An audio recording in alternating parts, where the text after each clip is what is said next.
Hello. Very good morning. Welcome to the second day of the conference on low-level laser therapy.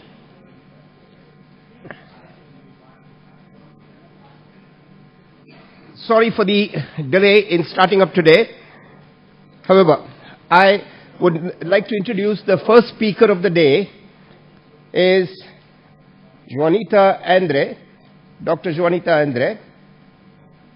And Dr. Juanita is a professor of anatomy, physiology, and genetics, having had done her biology from the Wilkes University, moving on to zoology from Pennsylvania, and anatomy from the University of Maryland. She did her doctorate in anatomy.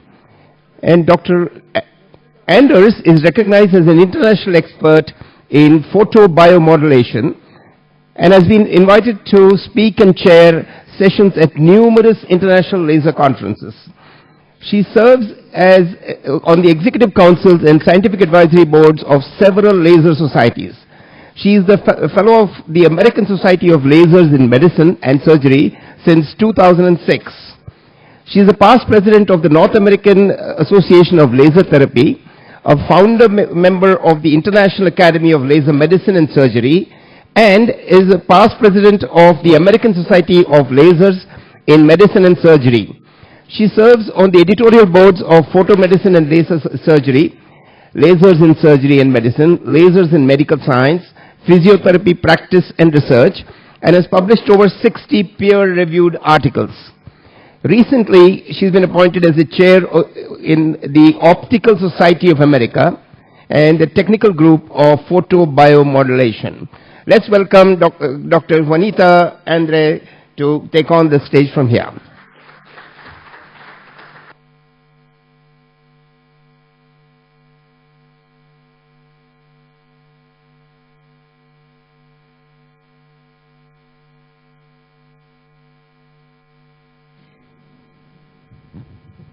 Yeah, can they switch?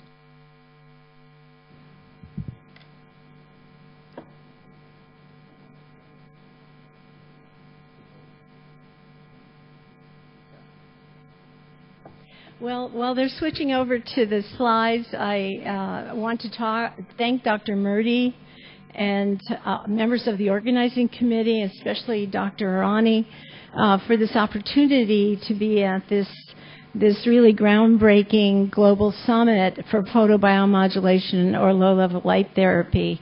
It's also been a special opportunity because it's the first time I've been in India, and I'm not sure I would have gotten here without this wonderful opportunity.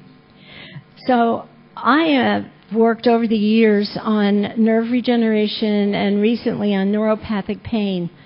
But I decided after consultation with some other people, especially Dr. Arani, that I thought I would focus on the research I've done on various wavelengths of light and light penetration into deep tissues of the body.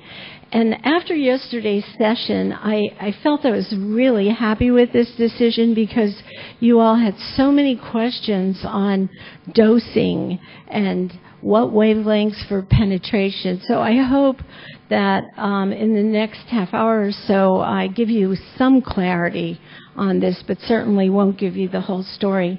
As you see on the slide, I want to thank, well, I don't know why is that yellow where you all are?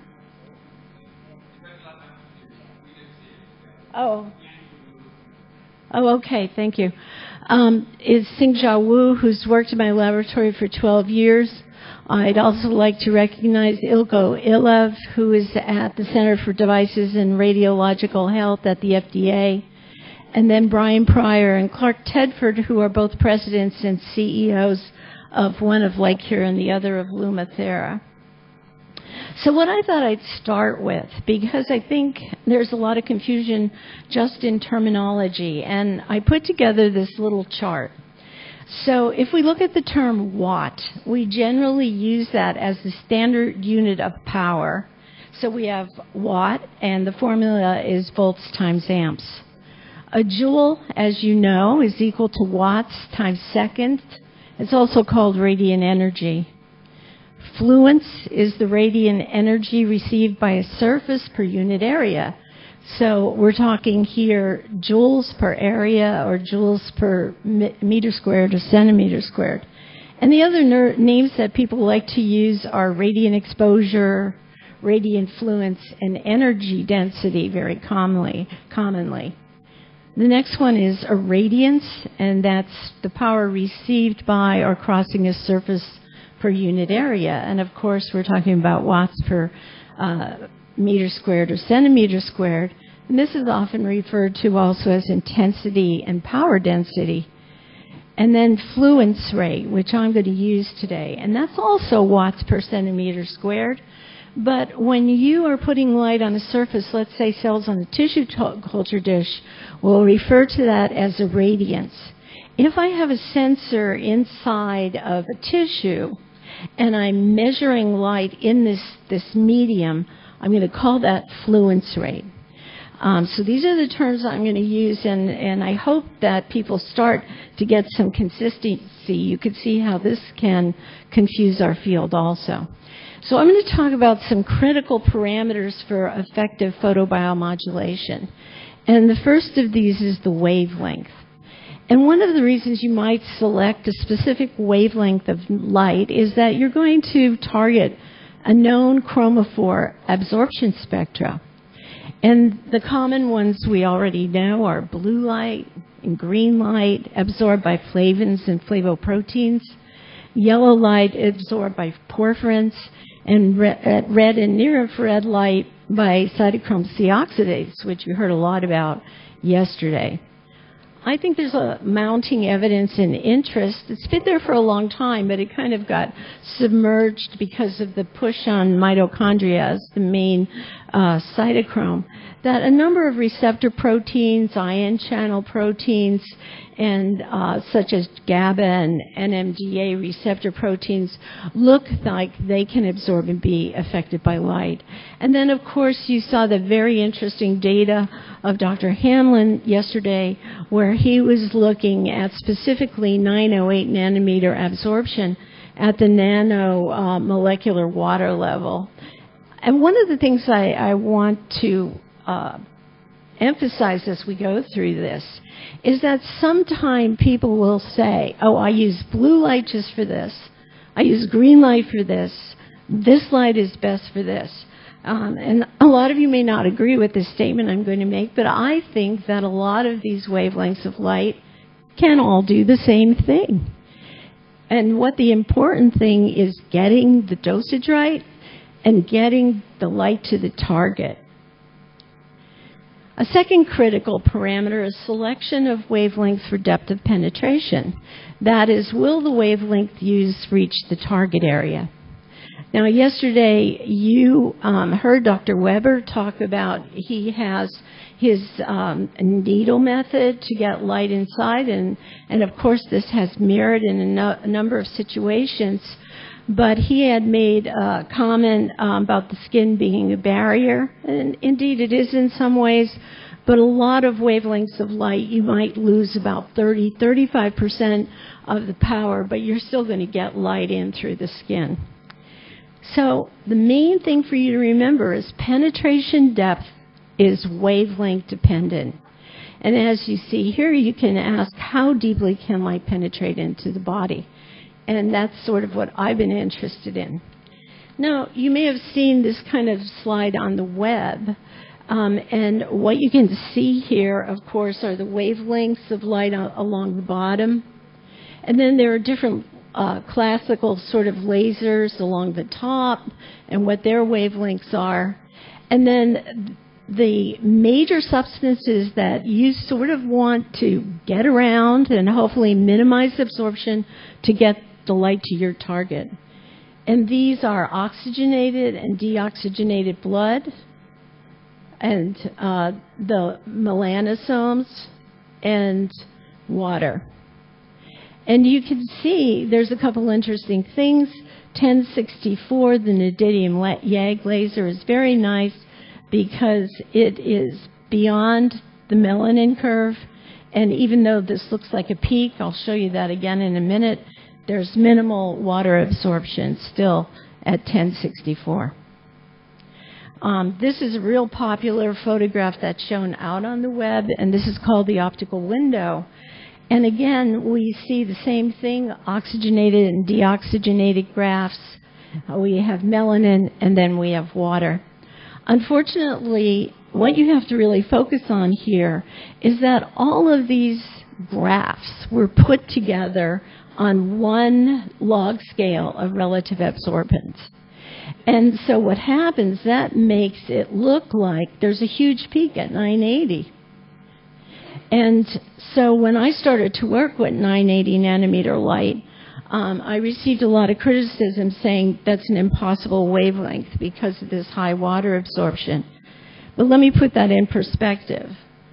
So here's water absorption on one log scale, which is similar to what I just showed you with this peak around 980. And then this is the classic water absorption profile on a different log scale. But this is its original generation of what this profile looks like.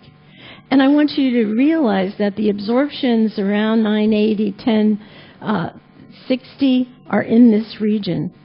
And based on some observations by Steve Jocks, water absorption coefficient is almost non-existent below 800 nanometers. At 900 nanometers, it's still low, and it's still quite low at 1064. So I don't want you to be fooled by that peak. It's fake because of the scale used in the graph. The third critical parameter for effective photobiomodulation is light penetration.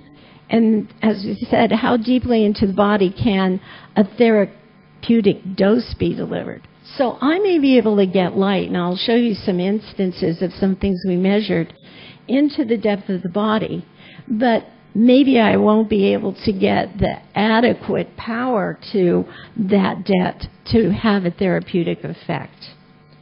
And so the therapeutic effect is dependent upon wavelength and power. And that's illustrated here in a near-infrared photo where you could see light being put through your hand at 1 watt, 5 watts, and 10 watts. And as you see, you're getting more photons through the hand as you increase the power. Now, don't confuse this. It doesn't increase depth of penetration. That is designated by the wavelength. It increases the therapeutic dose that you're delivering along the penetration depth that is mandated by the wavelength. So back in 2005, I had originally, I'm a neuroscientist by trade, and before I got into photobiomodulation, and we decided, I had done spinal cord work, that we wanted to look at spinal cord with photobiomodulation. And the first thing we did, I got together with my colleagues from the FDA, Ilko Elev and Ron Waynett, who unfortunately passed away this year. And we started to measure and ask the question, can we get light to the level of the spinal cord in the rat? And at this time, we were doing these experiments around 2003, 2004. At that time, people were doing modeling, phantoms, mathematical modeling to assess the depth of light. And in our lab, it was the first time we used a living anesthetized rat to actually measure light penetration. So we had the temperature held, the rat was breathing, it was anesthetized, and in this photograph you can see this fiber, and it's being placed in through a hypodermic needle, and we were able to put it below the skin, below the superficial connective tissue, muscle, down to the level of the cord. And this is white light being delivered through here. And what we found, which you can see here, we also did ex vivo measurements, is that don't worry about each color of line, but basically we found that there was a window of light penetration that was maximal down to the level of the spinal cord, and that this was from about 790 to 820 with a peak at 810. And so that was the most effective wavelength.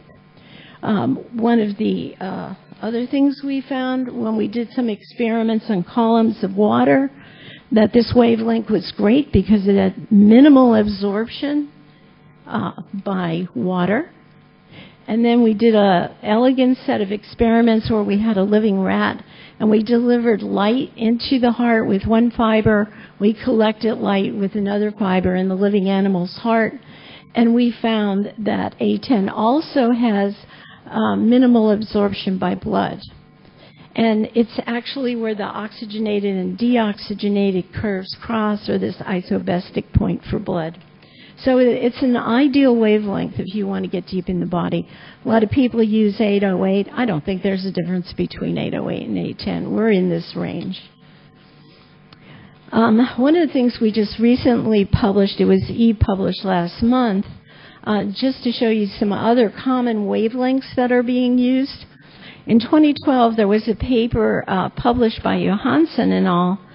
Showing that the superpulse 904 nanometer wavelength light penetrated more deeply than 810 nanometers continuous wave.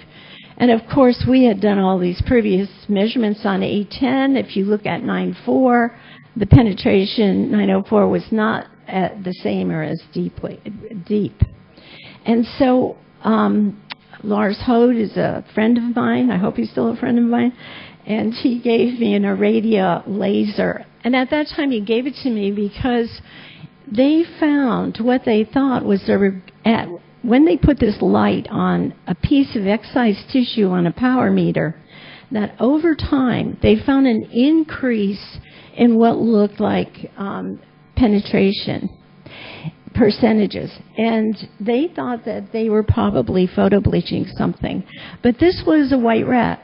And we're not dealing with melanin, and it was hard to really understand what we were photobleaching. So I actually started this work to do that. And the basic thing we found, these are the two instruments we used, the Iradia and the B&W Tech. One was continuous, the other was superpulse. And the main thing we found, I'll get to it in a second, and this is the detector I used. This particular detector was built for our laboratory to use by B&W Tech. And what it does is you can insert it into the depth of a tissue, and you get an output voltage at the little sensor that you see in the chip there, here. And it's calibrated so that 1 millivolt represents a power density of 1 milliwatt per centimeter squared. So I can actually go in and measure fluence rate in a tissue with this device. And that's what we use in this study. So our study differed in that the other study looked at skin, excised, on a power meter. Ours was an anesthetized rat. We looked at skin, penetration, and muscle, and we measured fluence rate. So basically what we found was when we started to test the Iradia laser, which has a 5-minute shutoff, that in this first 5 minutes, we actually did see an increase, what looked like a % increase in the amount of light that was penetrating, and it was about 18%. So we shut the device off and put it on again, and in the second 5 minutes, we had an increase, but it was less, around 8%. And if we went into a third round of 5-minute data collection, we found we reached stability about 12 minutes. And so we felt that what was happening with that 5-minute time point on this 904 was that the laser was not reaching stability. And it gave this impression of increased penetration. And I've got to tell you that whenever we do experiments, when I work with the guys up at the FDA in their physics lab, we never do an experiment unless we run the laser for 15 minutes to get stability. So this is common. So when we realized we had to run it for some time to reach stability, then we went in, we did measurements of fluence rate, watts per centimeter squared, and you could see that the 810 overall gave us higher values for the under muscle, under skin, and the total output power. And so the final percentages that we got through skin and muscle was 4% for the Superpulse 904, and A10 nanometers for the A10 nanometer laser 7.42, and through the skin almost 20% versus almost 25%. So I think you have to understand your lasers too, especially in the clinic.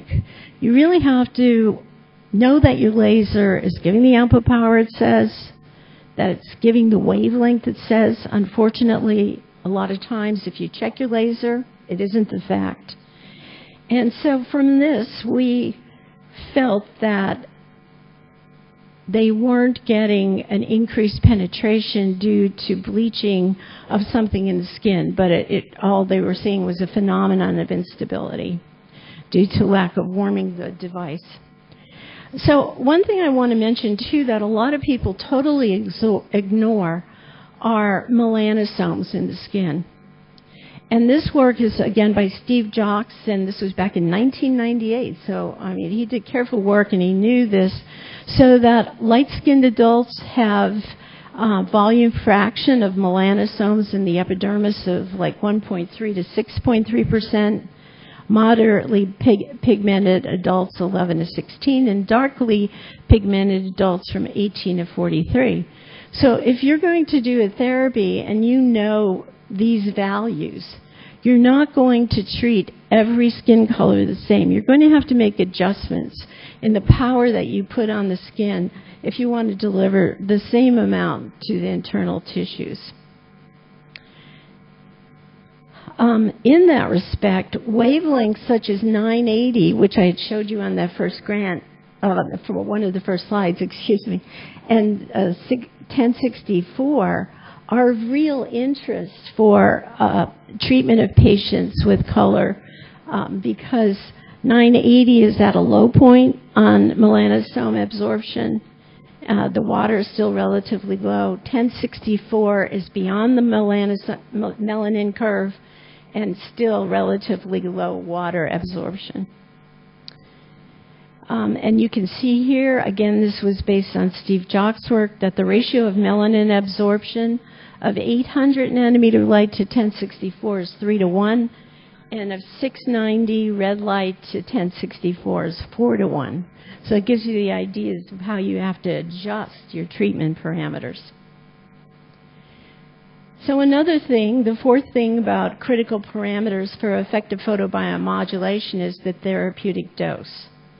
So for a given wavelength, the appropriate irradiance and fluence at the target tissue you must have to get the desired effect. So we published this paper, believe it or not, in 2008, quite a while ago, but we were working on normal human neural progenitor cells. And we were looking at neurite extension as one of our biomarkers. And around this time, around 8 years ago, people were starting to realize the importance of irradiance or fluence rate and time. And so we started doing an experiment like this with a shutter system that we had set up at the FDA. And when we did this, you could see we have these different irradiances across the top. We changed the time so that our fluences were changing. And what we found was that there were several parameters that gave us a significant effect. It wasn't just one, which is good news, right? When you're trying to do therapy, it's nice if several combinations work. And so we found this grouping. And what I wanted to do then was, I had a fourth-year medical student in the lab for a while, and I thought, I don't know if this is a phenomenon of just neurons. So we looked at good old fibroblasts, and we used a different bioassay. We used the MTS assay, which essentially measures metabolic activity. And this work we published in 2014 is a part of a big study we did on in vivo and in vitro nerve regeneration. Anyway, interestingly enough, we found for 810, we found this grouping of several combinations that still worked. It was shifted to the lower milliwatts per centimeter squared. The other interesting thing that led us to then, because I started to work on 980 with LightCure, was we looked at these human fibroblasts, looking at the MTS assay, and we looked at just A10, just 980. And if you see, we're delivering, power density is the same. We're delivering here the same fluences, but 980 nanometers was inhibitory. And so also Mike confirmed this result, as you saw yesterday in his recent study. So we measured neurite extension measurements using ImageJ with NeuroJ plugin, which you could get for free from NIH. And we measured total neurite length, neurite number, and average neurite length. And we started to decrease the time. And we started to find that if we decrease the time and we were delivering less fluence, that we, in fact, could get a significant effect. And you could see that here in this slide, where now we were really dropping things down. This is in the tissue culture dish, but you see we did get a significant peak, where before it was all inhibitory at what we were using for A10. And this wasn't a thermal event we showed. You see in the culture when the temperature we measured went up, that was back into this non-significant mode. So I think that's important to realize, again, this penetration capacity of these different wavelengths. So at 980, you don't need as much energy. And again, maybe if you get absorption by melanosomes or melanin, this may be a better way to go because it would compensate for that loss. So what we did a bunch of studies in vitro where we looked at things like ATP production, mitochondrial metabolism, and we knew our fluence and our radiance that we thought was going to give us a good in vivo effect. And so this was a nerve regeneration study on New Zealand white rats. And this is an anesthetized rat. And you can see here is the probe we were using. This is the sensor I showed you before. We have peroneal nerve, a branch of the sural nerve here. And we measured light subdermally. This should say below the muscle. I apologize for that. And down at the level of the nerve. And there's a couple take-home messages here. Look, if you put 4 watts on the surface and you get to the level of the nerve, you're at 200 milliwatts. 1 watt, 34 milliwatts per centimeter squared. So you also have to think, I mean, people used to put 1 joule on the skin, because the early work was 1 joule in a tissue culture dish. They got all negative results, which started to take this field down. You can't think that what you deliver on the skin is going to be the same inside because of all this absorption we're talking about. So what we did, based on our measurements, based on our in vitro work, we came up with a pilot study in this animal. And you could see here that we did a transection on the nerve and a suturing. This is at my facility. Anything bigger than a rat we have to work on in our surgical suites at our university. And we chose to try the 4 watts for 15 seconds and 2 watts for 30 seconds, delivering in both cases 60 joules. And I want to emphasize that because if you tell me just the joules you used, it means absolutely nothing. And I'll show you that in the results on the next slide. Another thing I want to point out, and this experiment, when I was doing spinal cord work like Shimon, you're going to hear from Dr. Rockin today, and he was the leader in this, and I tried to model myself after Shimon. And at that time, people were using lower irradiances and long time. And I really felt you had to do that. This is the first experiment where I put light on a nerve for 15 or 30 seconds. And I thought, this isn't going to work, but actually it did work. And you could see it worked so well that we got a differential. So here was the nerve in the site of the injury. This is above the injury, proximal to it, and you can see we have axons. This is distal to it, so we have degeneration of the axons. This is 14 days out from the injury. And then we did the therapy. And you can see if we're 2 centimeters distal to the lesion site, that everybody was the same. If we went 3 centimeters out with the with the 2 watt, was that what I did? We were starting to get an increase in rates of regeneration, but at 4 watts we were inhibiting regeneration. And this was the same for the 4 centimeters. This was based on immunocytochemical staining of axon profiles in these nerves. So we did a final study. We had a meeting. We looked at what our in vitro work was, what we got here, and we decided to modify it to 1.5 watts for 60 seconds, keeping it still at 60 joules. Now, I just showed you at 4 watts, 60 joules, I could inhibit nerve growth, right? But if I use 60 joules, 2 watts, I could increase nerve growth. And so really just to specify joules means nothing.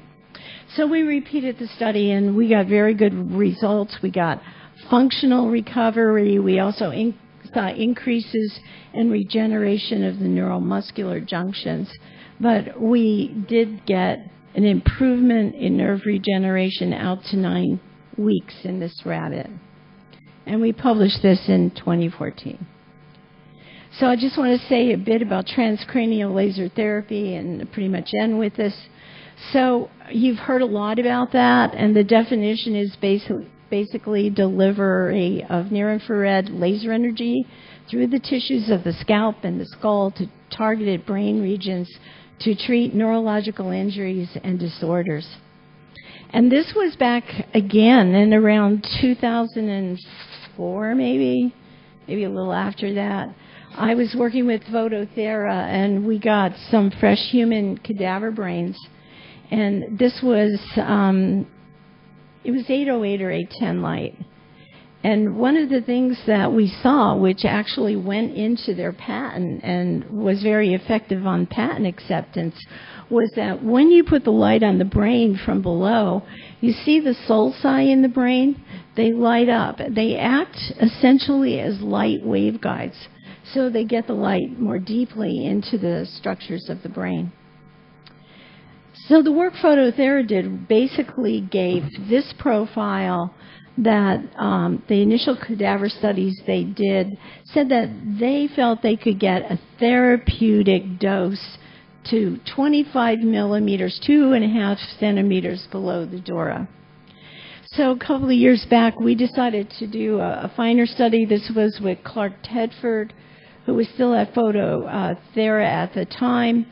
And so we sort of repeated these studies at my university, but I think they were much more elegant. And thanks to Clark Tedford and Scott DeLapp, the young engineer that worked with us, and Steve Jocks, who was a consultant on the design and the data. And here you can see we had cadaver heads fresh, and we cut either the cranium, the top of the head off, and turned it over, or we bisected the head. And then we had one fiber that could deliver light of specific wavelengths into the brain if we wanted to. And then we had 8 fibers, 5 millimeters apart, and we could lower these precisely in 5 millimeter increments into the brain.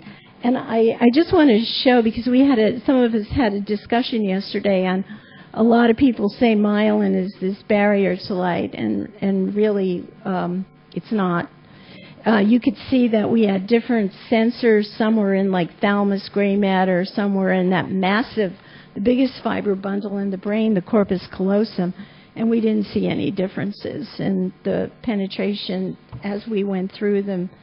So this was basically the setup of this. So we would put a head, either a hemisection or the top of the head here, anchor it in. This was our laser that was put in at different angles, and then we would lower these sensors down into the brain, isotropic probes into the brain, and collect the data. We also looked at different wavelengths, 808, 660, and 940, but they weren't put on the outside of the brain. They were delivered through that ninth fiber into the brain. Because what we wanted to know is if we got light of a certain wavelength into the brain, how far would that scatter? If you put light on a mouse's head, it'll light up the whole it'll light up the whole brain. It's different in human. And so basically what we found was that we got penetration down to about 40 millimeters. And it was the same for different areas of the head. Now what we don't know, of course, is did the early work of phototherapy down to 2.5 millimeters, was that truly the limit of the therapeutic dose that people were using? So this data was all normalized. I think it was to 1 watt, if I remember. Another thing I want to show you is we looked at pulse light and continuous pulse wave and continuous wave in 808, and there was no difference in the profiles. And then finally, we took that one emitter electrode and we put different wavelengths of light through it. So we had the 808, I think it was 940, is it? And red light. And you can see from where that probe was in the center, there's 8 probes on each side, 4 on each side, 20 millimeters out, that the red light did not reach as far out through scatter and everything as the other 2 wavelengths of light.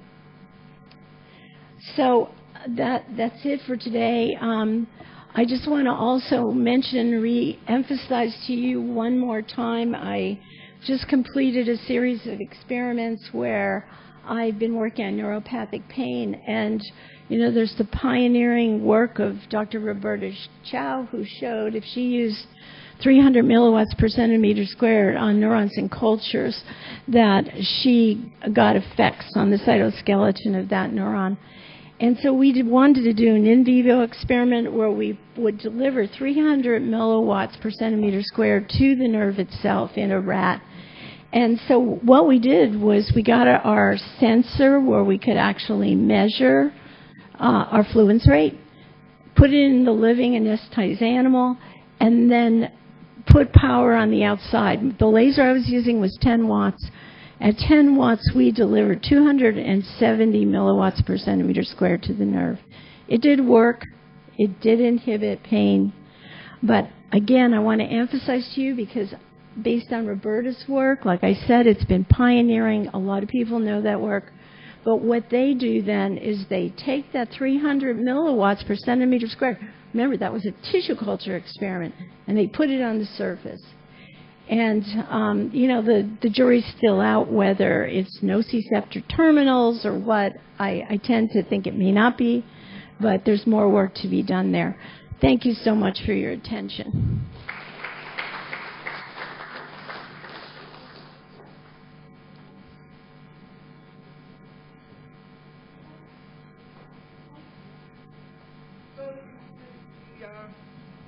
The graphs with the absorption spectra in tissue with hemoglobin and water and melanin, right? So these are molar absorption coefficients. Now the concentration of the chromophores in the tissue are way different. I mean, if water is 70% by weight of tissue, its molecular weight is 18, and that comes out to be, I think, about 40 molar.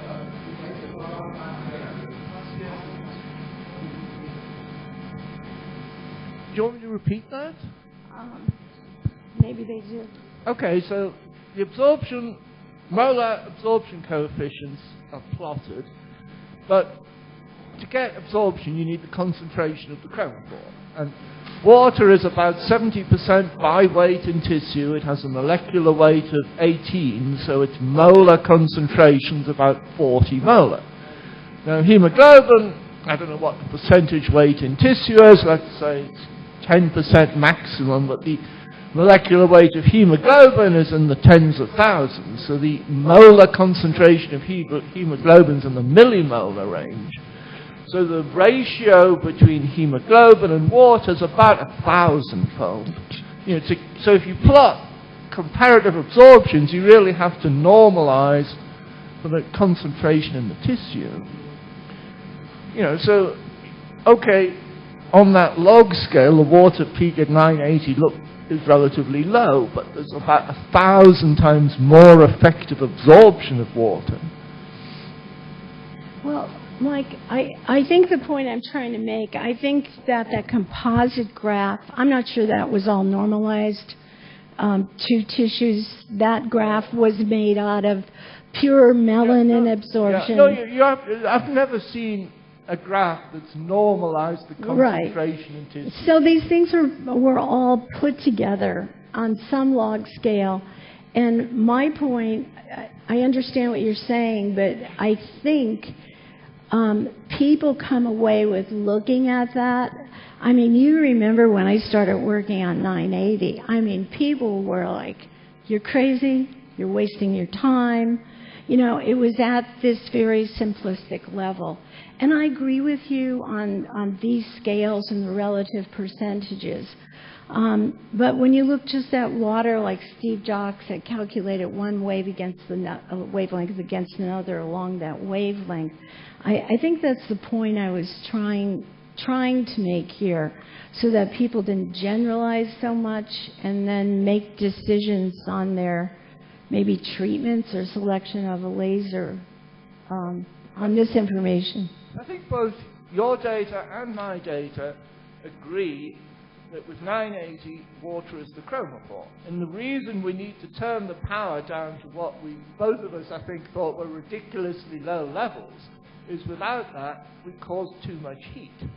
And, I think it's quite obvious, and I think Praveen showed if you heat up the tissue, it definitely stops the benefit and even causes harm. So the reason you need such a low dose, a low power density of 980 is you've got to stimulate water somewhere in the cells, let us say in ion channels, without heating up the tissue. I agree with you perfectly, and this is the first time, I saw your data, but I think the point I was trying to make in that other aspect was just that sort of global impression you got. But when you are back at the cellular level, you now see a mechanism that it is water, which is, a beautiful illustration. I totally agree with you. It's heat. It looks like it's heat and water. But the other interesting thing, don't you think, Mike, is that even though we have water as the absorber, I can use 980 and get nerve regeneration, or I can use A10 that's supposedly going through a mitochondrial chromophore and wind up with the same effect. We find exactly the same. The effects in the cells are not identical, but they're remarkably similar, actually. Yeah, and I think that's a really interesting thing. Like I said, when people say to you, this wavelength of light just does this, or this wavelength of light does that, I think that's a disservice too, because I think that maybe the final downstream effects of a lot of wavelength and a lot of cytochromes will basically could have this same effect on the cells. Now, there may be some that are different, and it's a really exciting time for me to get out of just cytochrome C oxidase. Not that I don't believe cytochrome C oxidase. There's huge amounts of data and the NO data that Mike did. But that's not the whole story now, is it? He's just showed nano water, and giving the same thing. So I think we're approaching a new level of mechanistic understanding of the stuff that is so incredibly exciting. I wish I was 20 years younger. That's all I could say. Thank you, ma'am. Very nice and excellent presentations. Thank you. Ma'am, if we are moving the probe on the area, how the speed affects on the penetrations and power? If we are moving in normal speeds and we increase the speeds for the areas, definitely power to be delivered or absorbed in the tissue will be decreased because of more of the scattering. But can it also affect the penetration depth of the lights? The depth of the light when you're doing a scanning method? Yeah. Does it change? If we move the speeds, moving speed of the probe, can moving speed of the probe also affect the penetration? If I understand what you're asking, and I'm sorry if I got it wrong, is that if you do scanning, it's not going to change that depth of penetration. Remember, that's dictated by wavelength, right? I think the important thing you're asking, which I kind of fudged a little bit here, but because I'm going at this now in a different way. Up to this point, and a lot of people still do this, they'll have an area that they're treating. They'll have a power over that area, right, and they deliver so much with time. And I've started to come to the philosophy because I do think radiance or fluence rate inside the tissue is very, very important, that now that I and others can measure a radiance at your target, that theoretically, any point in time, right, if I'm moving this and I've measured the depth and I know the irradiance, any point in time I'm moving, I'm delivering that irradiance, because that's not dependent on time. It's not in the formula. So where the difficulty is when you're doing a scanning technique over a big area, you know what's on the surface, but as you move it, the speed you move it, yes, you're probably changing your therapeutic dose inside. I think that's the reality. If you base it on an external amount of power, knowing the irradiance you deliver, then I think you have a better chance of delivering what you think you are. But this is still, experimental. For the clinicians in the room, you've got these lasers. You don't have a device to measure irradiance inside. Hopefully, we could start developing that data that say, for a certain wavelength, you put this on the surface, this is what you're delivering inside. But we're not there yet. Did I answer your question? My question is, if we move the speed more, faster moving the probes, definitely the irradiation power to be delivered to the deeper tissue will be decreased. Can the depth also be decreased? If suppose for the slower speed, the depth is about 2 centimeter, can it will be decreased to 1.5 if the speed will be increased, or it can make any effect? Again, I think when people are scanning with these higher powers, that is one of the reasons, right? Yeah. So you get sort of this cooling down at each point to remove the heat. Yes. We talk more about this in a bit. Thank you. Thank you. Yes. Very good morning. Good morning. Thank you very much for a good presentation. Thank you. My question is related to if the wavelength with the super pulsed as well as the continuous mode, is there any change in the output of that delivery to the tissue?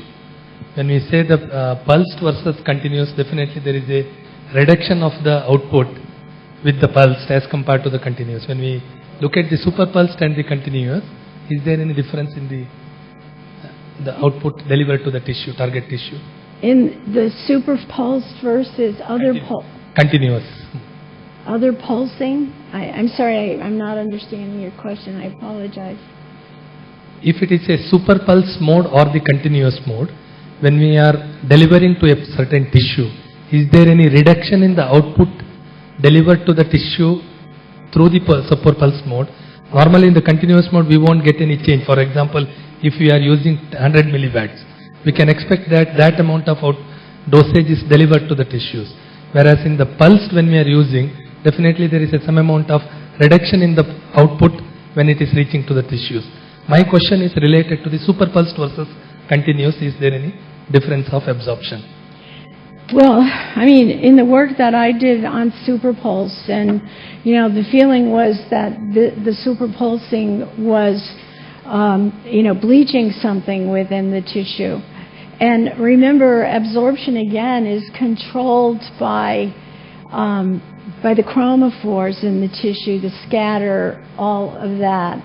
And when you do pulsing, just regular pulsing, people will use that to keep the heat down and deliver more light on the therapeutic dose. But I don't think it's changing your absorber unless it's destroying it in some way or denaturing it. Okay.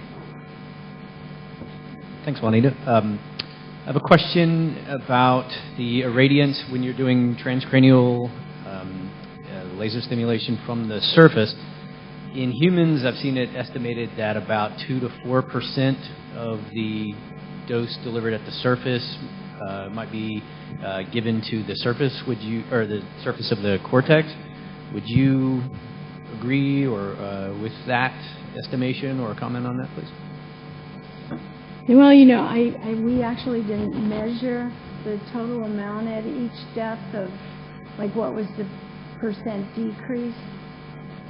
There are papers out there that looked at just the skin or the skull or the dura, but we looked at it in terms of, the percentage of light that went through in the depth. But I don't know that, Nick, I'm sorry.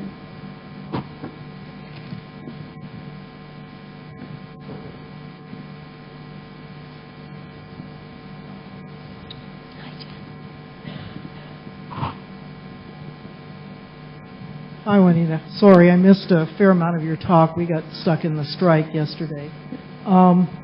So, a couple of things. One goes to the idea of indirect effects of light. I mean, I've spent a lot of time thinking about, we've all spent a lot of time thinking about dose and dose parameters.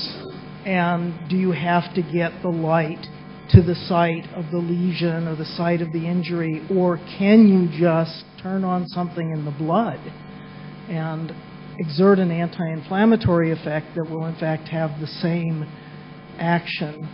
So how do you, what does your work and what do your data say about that?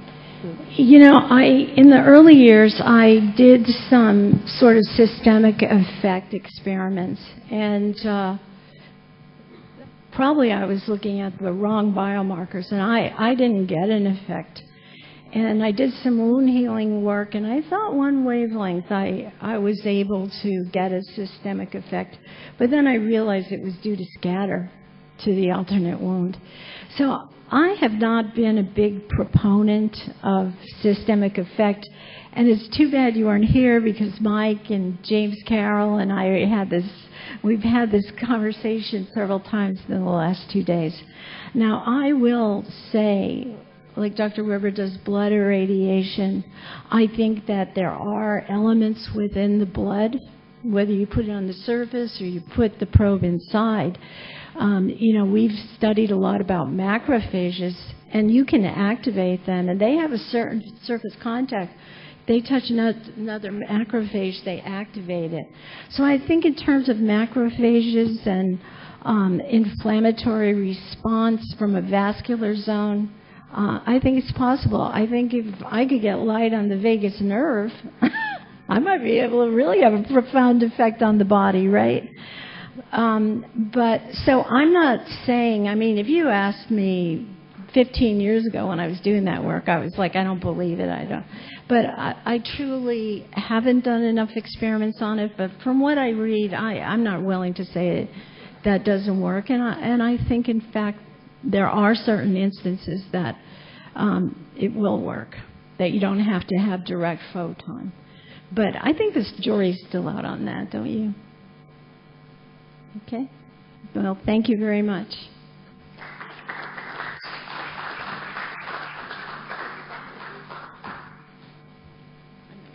This is James Carroll. Okay. Should I take this on? Should I take that? Yeah, good. I'll leave this in case somebody else has it. Okay.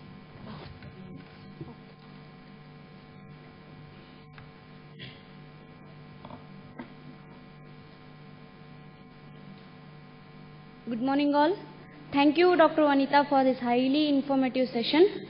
I now call on Dr. Srinivasa Murthy to address us on the use of therapeutic lasers from the clinician and practitioner point of view. Welcome sir on the second day of this wonderful exposure on low-level laser therapy.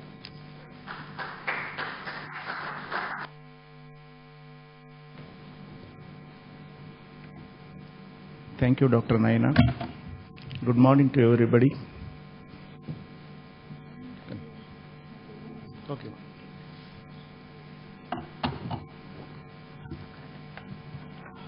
I am a medical graduate from 1978 onwards. Afterwards, I postgraduated in preventive care and then nutrition. I am into this practice of treating chronic degenerative conditions from the last 27 years. I was using the same methodology as our medical profession advocates, along with the nutrition. About 6 years back, I got introduced to therapeutic lasers. Since then, the new era in my profession started.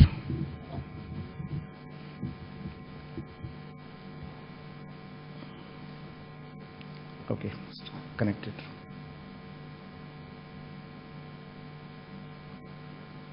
I am just a clinical doctor by profession. I am not an investigator. I am not a researcher. I don't have any clinical studies in the laboratory, either on animals or anything. We don't have any volunteers. We don't have any randomized control studies also. Whatever knowledge that I acquired, I attribute it to the LLLT gurus, Michael Hamblin, James Carroll, Shimon Rashkand, Dr. Weber, and Dr. Praveen Arani. Why it's not coming? What's the problem?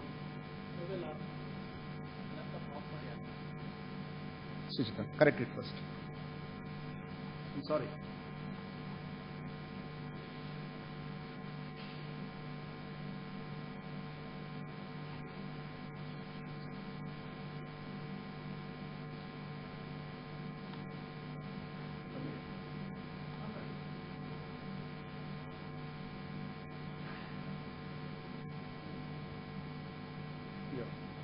Thank you very much. So, my topic today to present to the esteemed audience is therapeutic lasers from practitioner's point of view only. Okay? And in my profession in the last 6 years, the LLLT being the new one, many people ask many questions to me.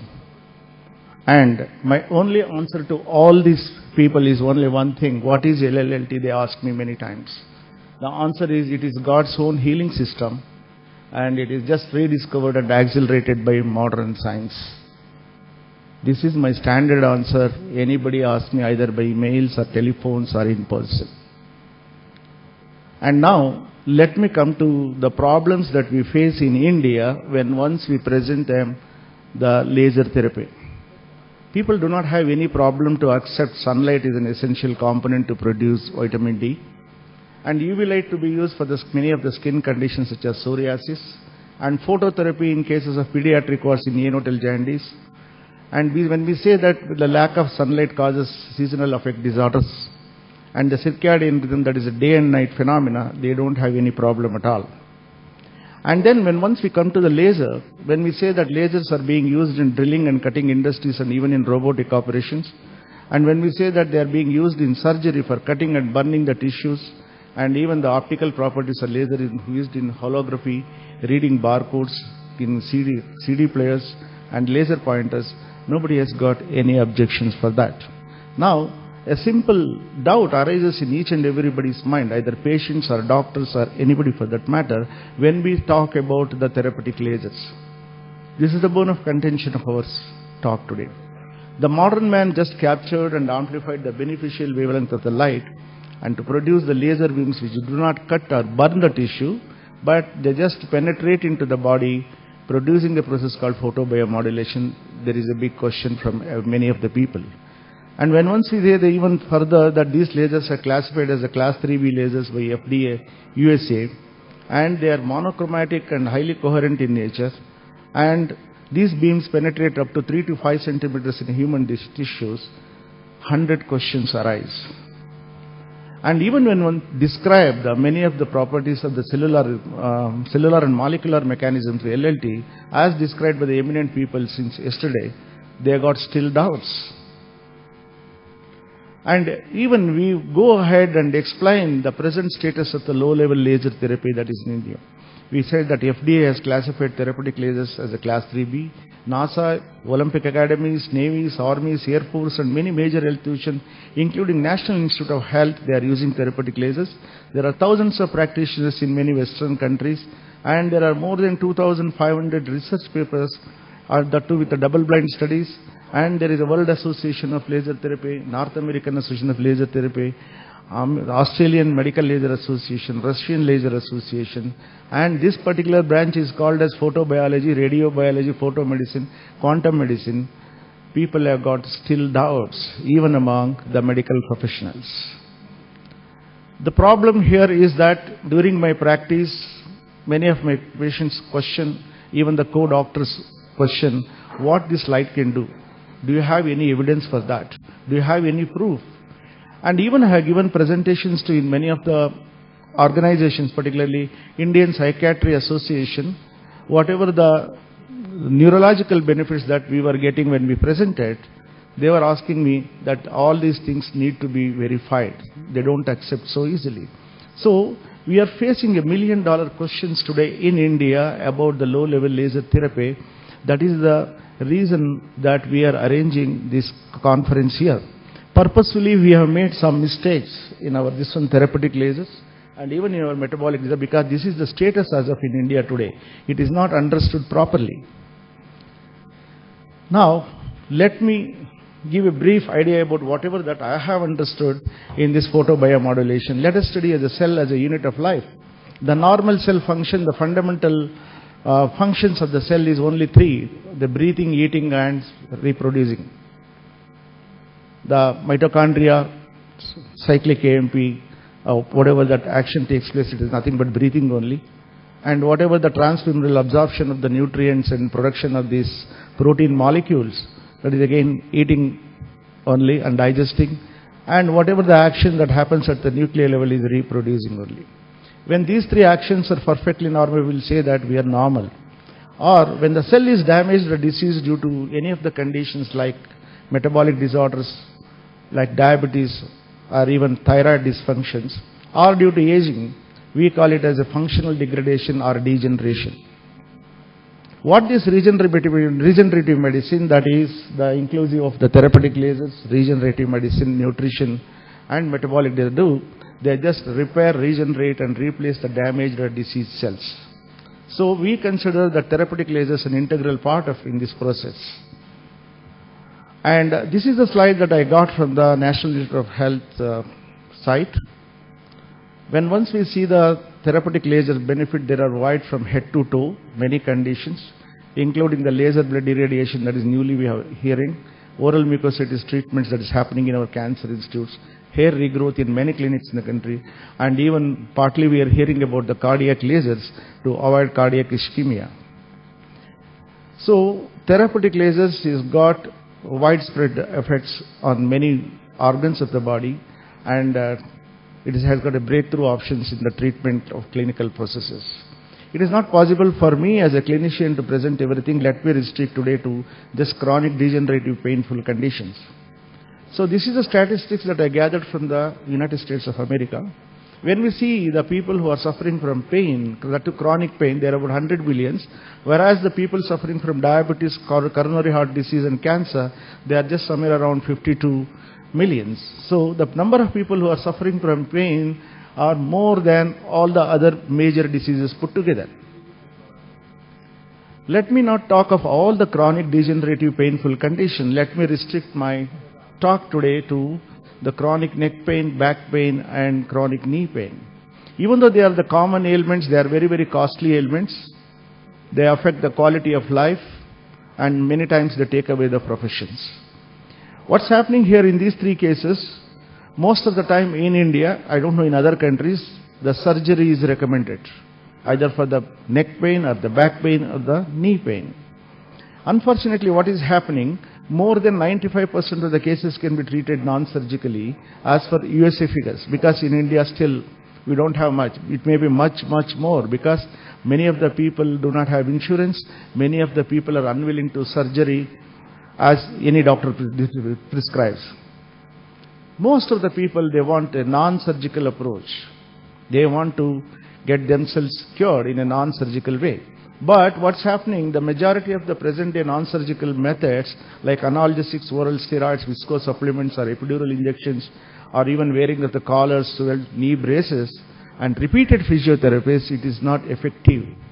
Patients are desperate, and they are moving from system to system. There are many hospitals who have come up in this regard. Doctors also too many, specializations are many, diagnostic facilities are too many, but number of patients are increasing day by day. But what is the option? The only viable option today we can suggest is that incorporate therapeutic lasers into the practice, in addition to whatever that they are following. But the question is why anyone should? Why anyone should? They ask the question.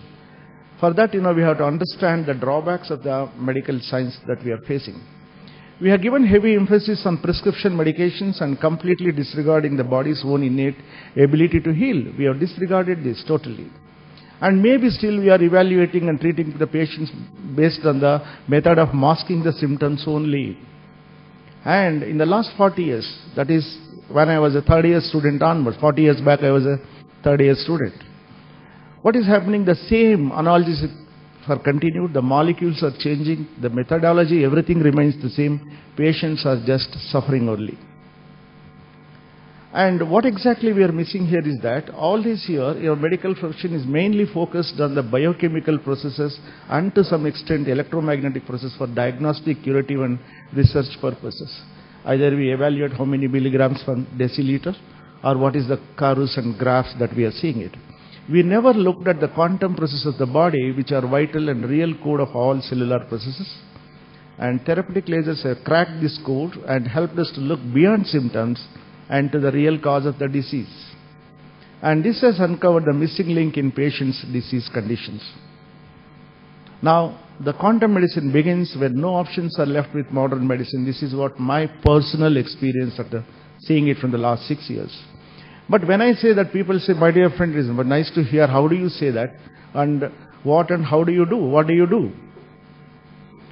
See, what we do is very simple. We follow the fragments or the sections of the regenerative medicine, like preventive care, covering the metabolic rehabilitations, covering the micronutrient malnutrition, and then therapeutic lasers. Now, I want to say that I am very proud to say that from the last 6 years, hardly have prescribed any analgesics to any patient, even if they have come in the ambulance also. And I follow totally the non-invasive techniques, nothing invasive. Because in India, following invasive techniques is confined to some specialty. Not everybody can follow the invasive systems. Now, for example, let me explain as a clinician. A patient comes with osteoarthrosis of the knee without any other complications. What the pathophysiology we see is here, the erosion of the cartilages, erosion of the menisci, loss of tensile capacity of the ligaments in the joint, and decreased synovial secretion, and then low bone mass density. So when once all these things are there, patient feels extreme pain due to the friction, and moreover nerve endings are damaged also. What happens? The surrounding muscles undergo spasm. That is the reason patient complains of pain and stiffness. Now, what exactly that we do in the name of regeneration here is exactly, the first priority is given to correct the metabolic disorders, either thyroid dysfunctions or diabetic dysfunction. Then only the cellular processes will normalize. And then next what we give is the basic nutrition that is required, the calcium preparations that are required, along with vitamin K2 and other things to facilitate more absorption of calcium, strengthen the bones, normalize the osteoporosis condition. And we give as such we know very well the cartilage repair is very, very slow. To accelerate that, we give bioactive collagen peptides in the proteins it gives, and then we put them on omega-3, omega-6. And these things, will do to normalize to some extent, even increasing the synovial fluid secretion. And there will be little bit of friction is reduced because of the resurfacing of the joints. And when once this tensile capacity of the ligaments improve, what happens? Patients, instead of saying that I cannot sit down below, I cannot bend my knee, and they can bend. When once this friction and pain comes down, the muscle spasm comes down. So that relieves them pain initially in the couple of days only. This is what is happening in the case of knee arthrosis. Now let me come to the important our case is that cervical spondylosis and lumbar spondylosis affecting the spinal nerves. See, the exact pathophysiology here is well described. Most of the conditions that we get, they are all discogenic origin, not due to any other things, not due to any neoplasms, not due to any infection, not due to any fractures. All due to degenerative disc conditions. Here what happens, the annulus fibrosis as such is brittle because of the lack of nutrition hydration. It breaks. The nucleus pulposus bulges into the spinal canal and compromises with the spinal nerves in neural foramina. In here, in this condition, what happens, the nucleus pulposus pH is somewhere around 3.1, whereas the surrounding is 7+1. Because of pH difference, there will be a lot of irritation, number one, that irritating the nerves, spinal nerves, causing heavy pain and then radiculopathy. In addition to that, edema develops and compresses on the nerves. So that gives the persistence of pain. In these conditions, the recommended thing is, most of the time is surgery, in Bangalore at least I can say. And there are many conditions here, even the surgeon's scalpel cannot reach the neural foramina, where our lasers can reach. So these lasers, they reduce the edema, and even the fragments that are compromising the neural foramina, the phagocytic activity will take care of. Patients feel relief of a pain within a few days to a week, and this is how we can treat better these complicated conditions non-surgically. I want to present it as a clinician. Now, the last slide of mine is that the number of cases that I have managed during 2011 to 2016, only the three conditions, that is the knee arthrosis, cervical spondylosis and lumbar spondylosis, is more than around almost nearly 6,000 plus cases. And the statistics, we just compiled is somewhere around the knee arthrosis, 1,597 cases we have seen, around 1,500 cases we have recommended the low-level laser therapy.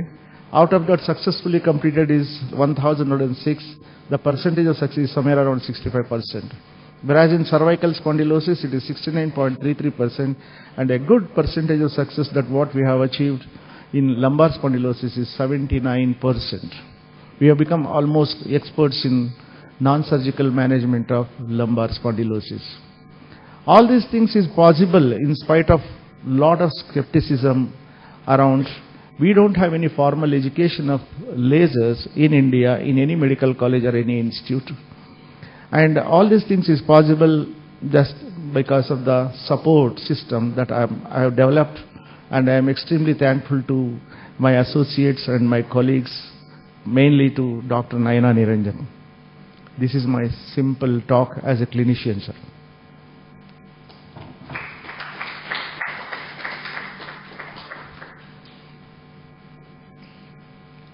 Any questions? Don't question me as a researcher. Question me as a simple doctor.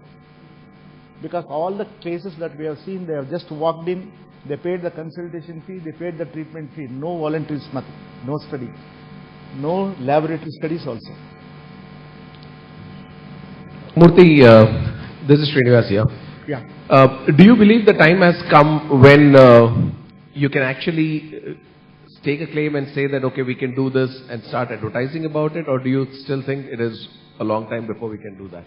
Can you repeat your question, sir? I couldn't. Do you think the time has come where we can advertise and say, I will cure you by laser, come over to my clinic? Or do you think there is a lot of time still left for that? See, as an ethical doctor, I don't believe in the word cure. We just care. It is He who cures.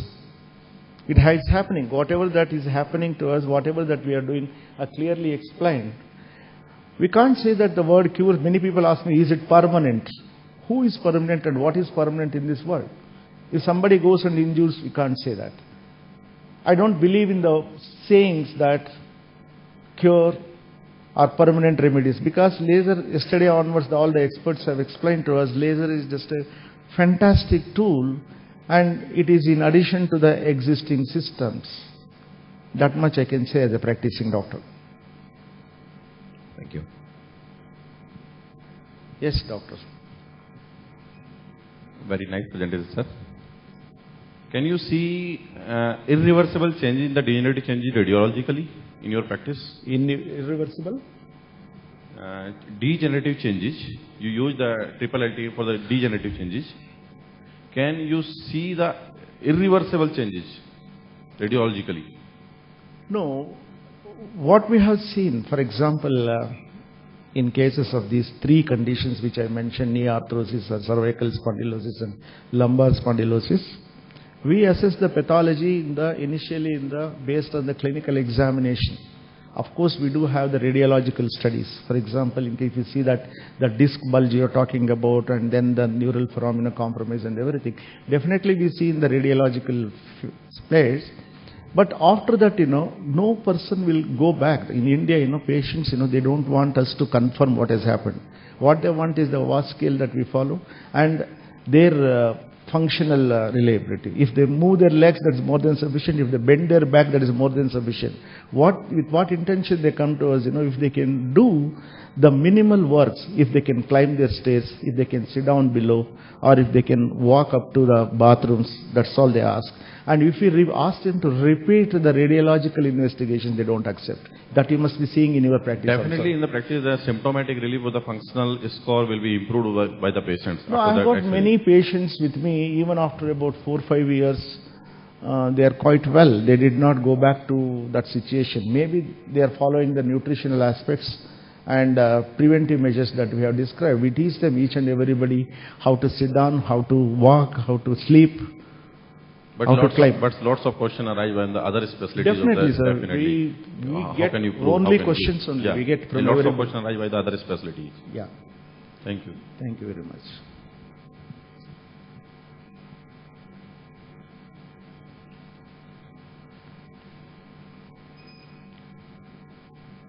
Very nice presentation. As someone who does basic science work,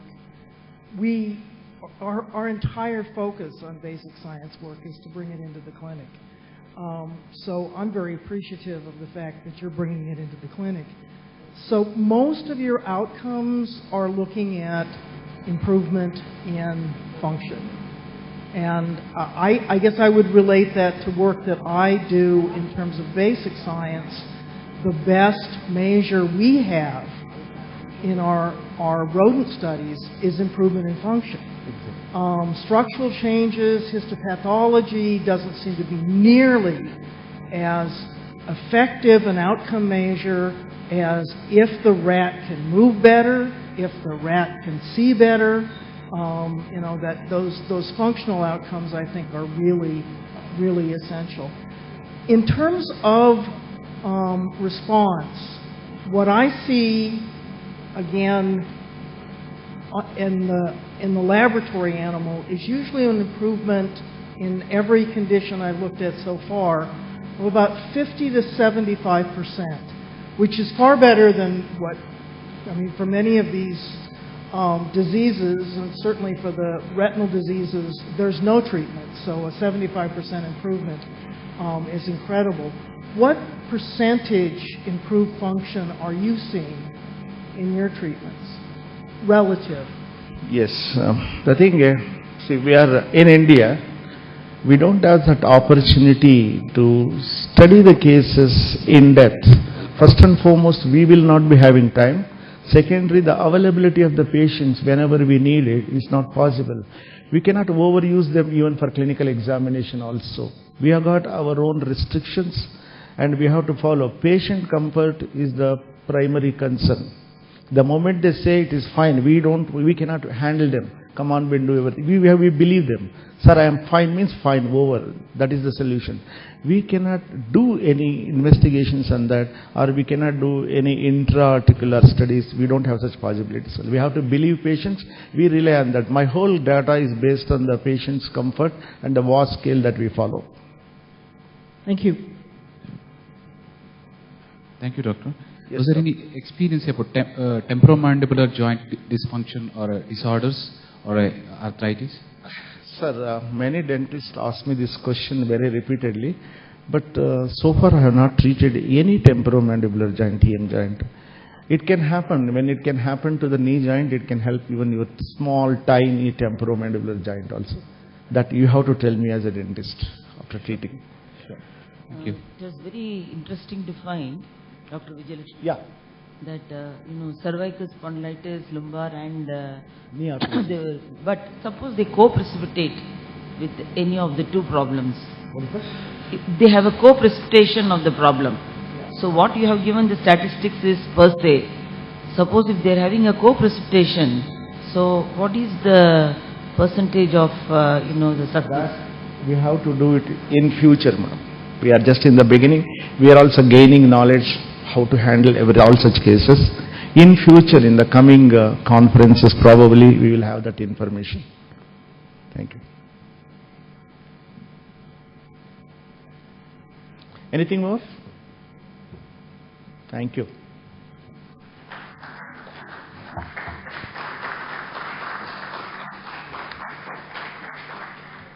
Wow, that was something different. Over the last 4 to 5 days, I've been personally talking to Michael Hamlin and Vanitha and Praveen, and it has, even in the last 1.5 days, it has been research, evidence-based analysis, and correlation of the evidence or based upon various trials.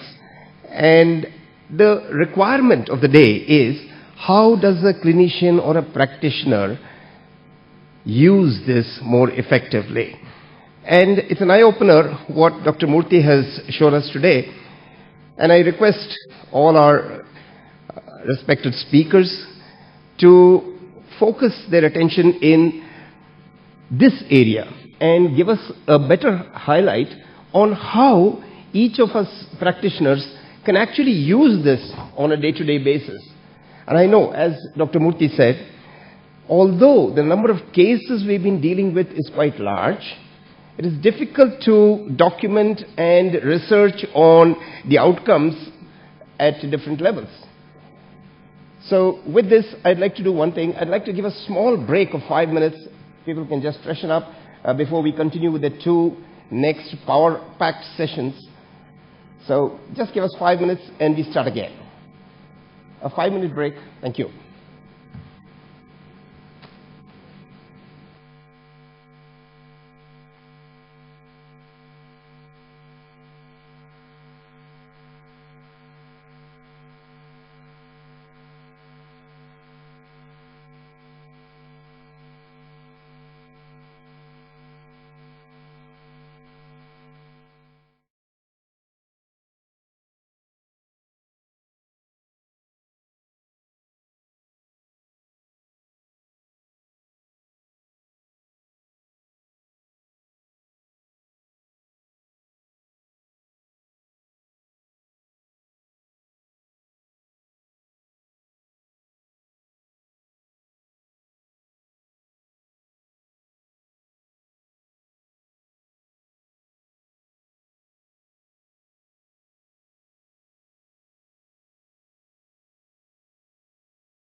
Hello, welcome back. The next session we are having is by Dr. Michael Hamlin. Michael doesn't need any further introduction. Today he's going to be talking on photobiomodulation and the brain, a new paradigm. Yes, Michael. Okay, thank you very much. No doubt it will come up as if by magic at some point. Let us wave our hands and recite a magic spell.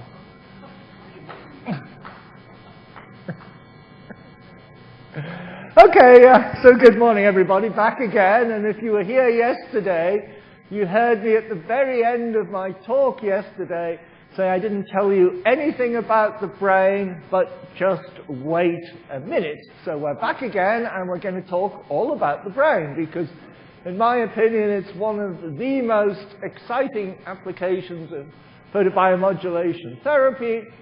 And here's the outline. Again, I'm not going to read the outline, but we're going to, again, do a lot of mechanistic stuff, because as you probably noticed yesterday, I'm quite keen on mechanisms. So, a lot of nasty things can happen to your brain. You can have a stroke and part of your brain will die because it's deprived of oxygen and glucose and blood flow. Or you can get hit on the head, which will cause all sorts of trauma in your brain. And both of these are really bad. And the pharmaceutical industry has been singularly ineffective at coming up with any treatments.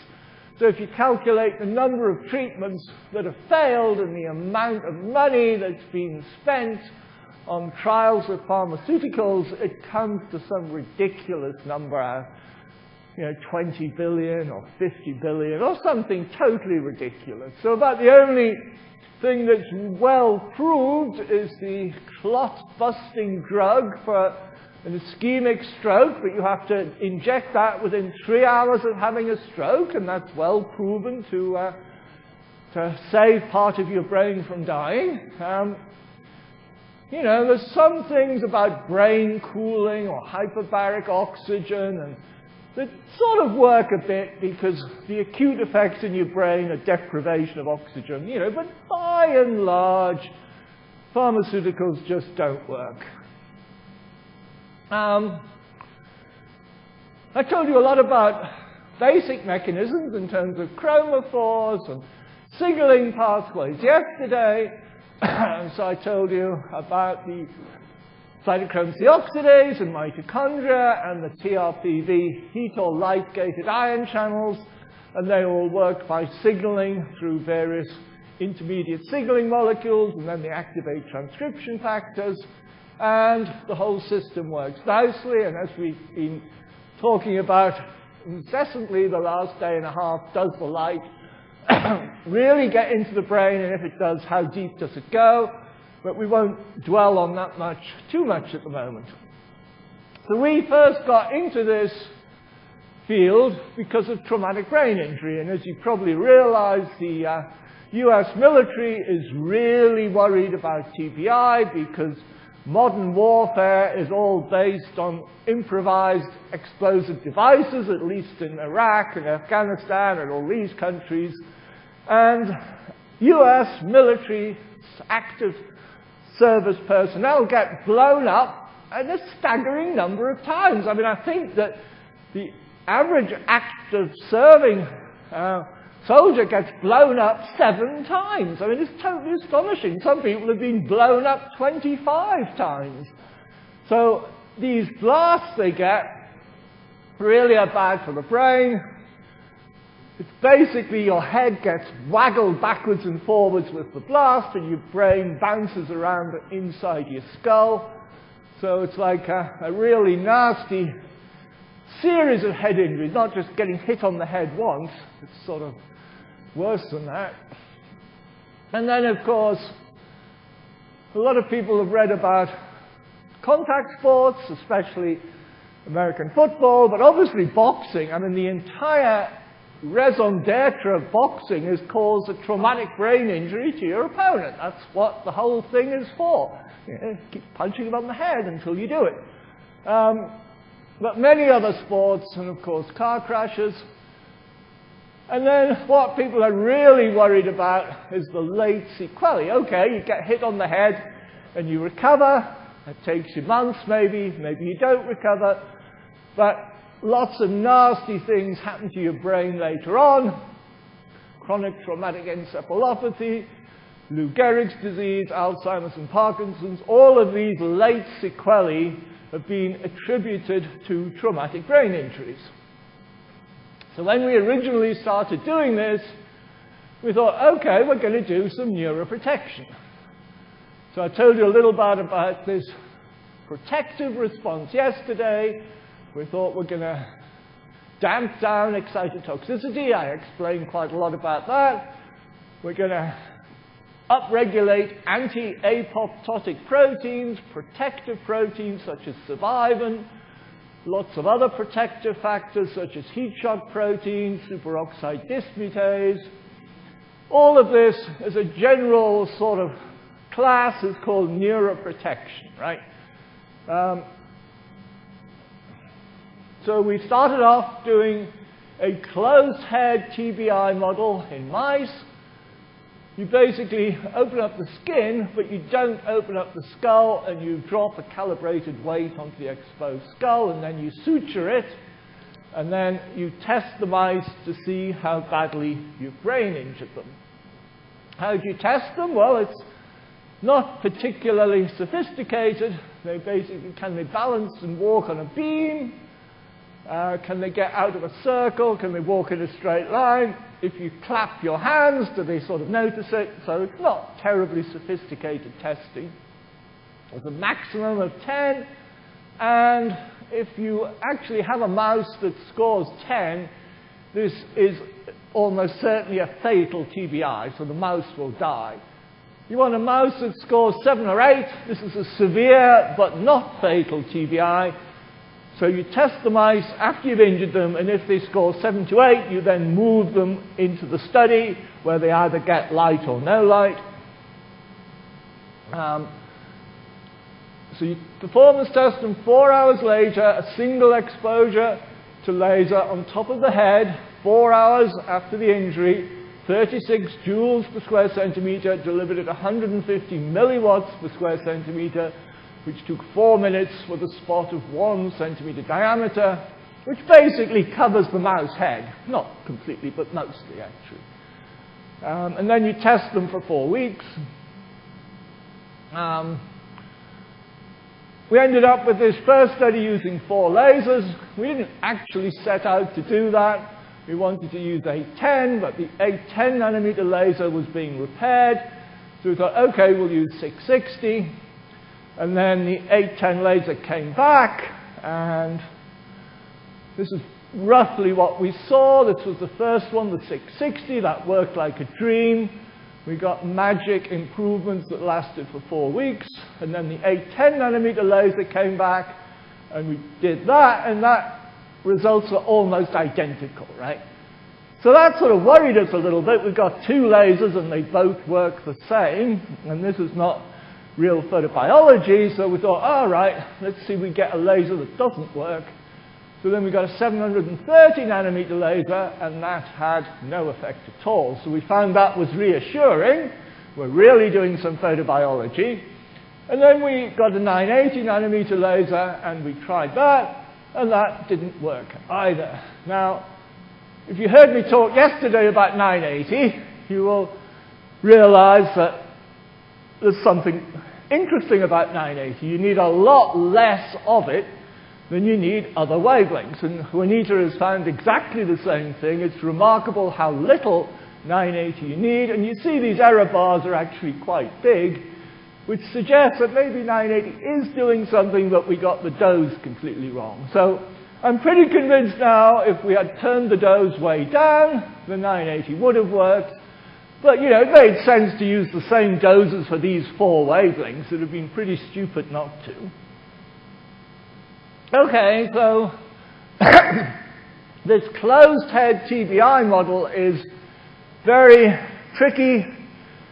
There's only a minority of mice come to this score of 7 or 8. You actually kill a few mice. Some don't have a severe enough injury.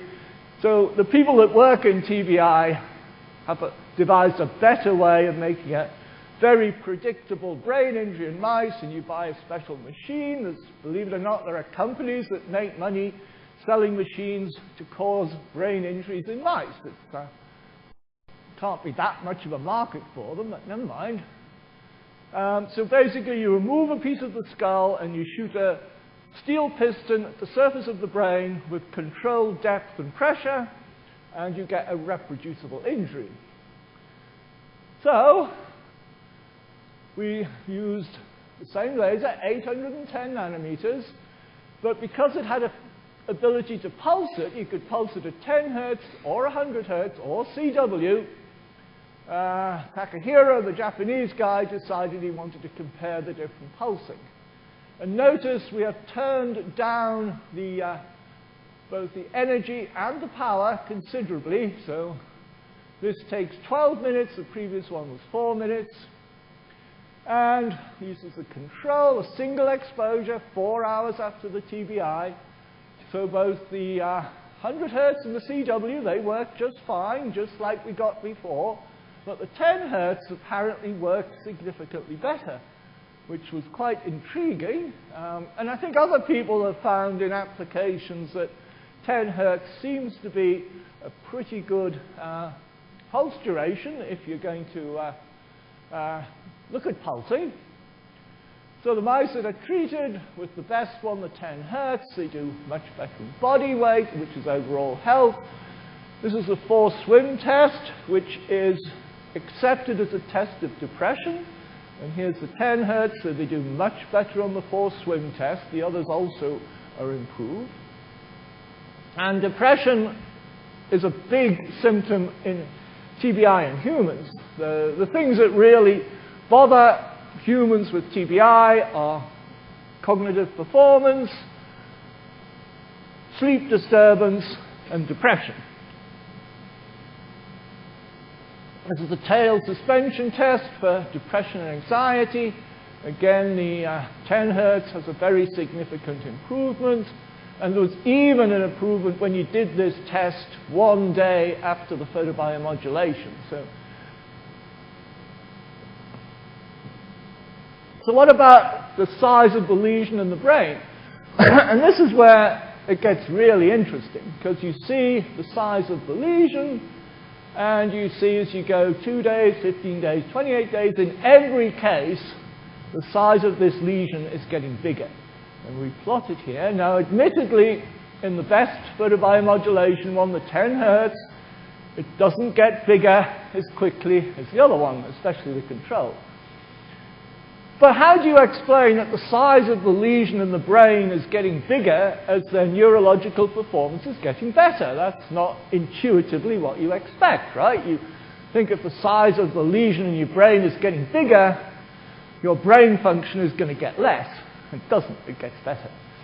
But, you know, this is what people see in humans. So when humans have a brain injury, their performance gets better. And there was a famous, I think, Irish navvy on the railways in America that had an iron spike driven through half his brain, basically destroyed half his brain. And he managed to recover and live a halfway normal life with only half a brain. So it's amazing, this whole concept of neuroplasticity, which describes how your brain will rewire itself when the need arises. And the undamaged part of the brain takes over the function of the damaged part. And it's called synaptogenesis, neuroplasticity. And it's also basically how you learn, right? I mean, you learn by making new connections in your brain. So we think that the light stimulates this synaptogenesis, and I'll show you some data on that in a bit.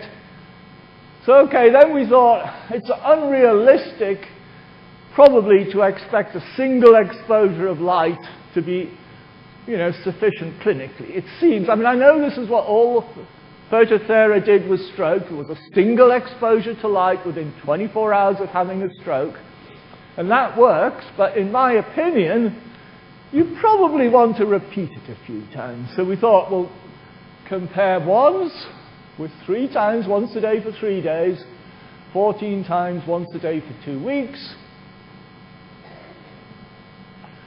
And we reduced the thing even more because we didn't want it to be so good, a single one to be so good that we couldn't make it any better.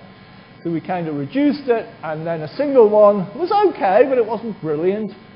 But 3 was definitely better than 1. So this was primarily what we wanted to show, that 3 was better than 1, but 14, amazingly enough, you start off and then it stops working. In fact, by 4 weeks, it's even worse than no treatment.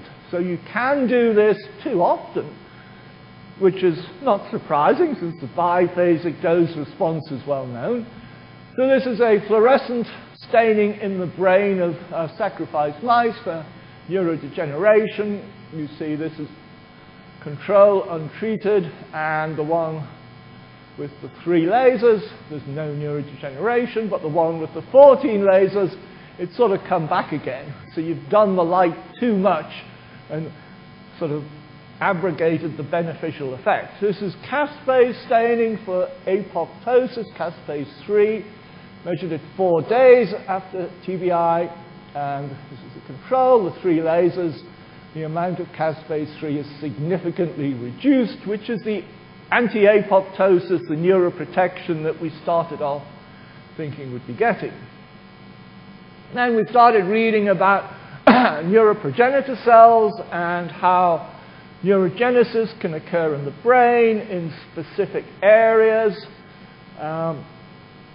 Also, we wanted to do some real tests of brain function, not just neurological ability, can it move? We wanted to do memory and learning. Neurogenesis, of course, is a huge growth area now, and also synaptic plasticity and BDNF. BDNF is the single most important biological substance you can have in your brain, actually. I mean, there's many, many things that are important for your brain, but BDNF is incredibly important.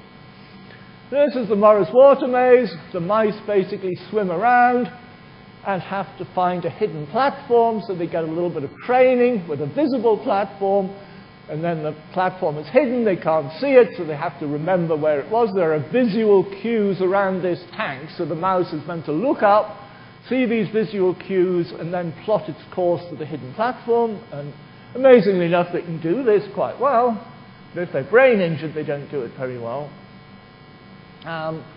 So you see that the 3 laser one here has a significant improvement of the control. 1 laser works a bit, 3 lasers not even better.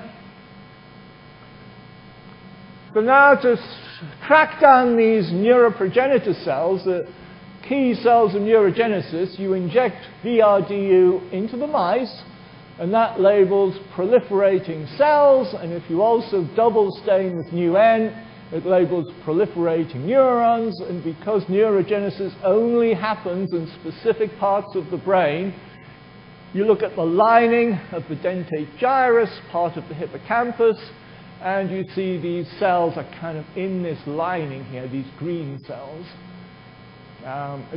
Neurogenesis happens in 2 parts of the brain, the dentate gyrus and the subventricular zone, so it's not all over the place. And you see these cells at 7 days, but not at 28 days. As I say, we wanted to look at another one of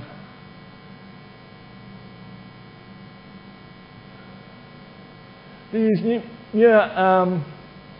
neuroprogenitor cells have got to get where they're going, and how do they get where they're going? They have to move. So they have to develop proteins which will allow them to move, and one of those is TUJ1, another protein is double cortin, and you will see red and green, so there are both red and green cells here in the one that got the 3 laser. So this is showing that these newly formed neurons in the hippocampus and the subventricular zone can actually go where they want to go to repair the damage.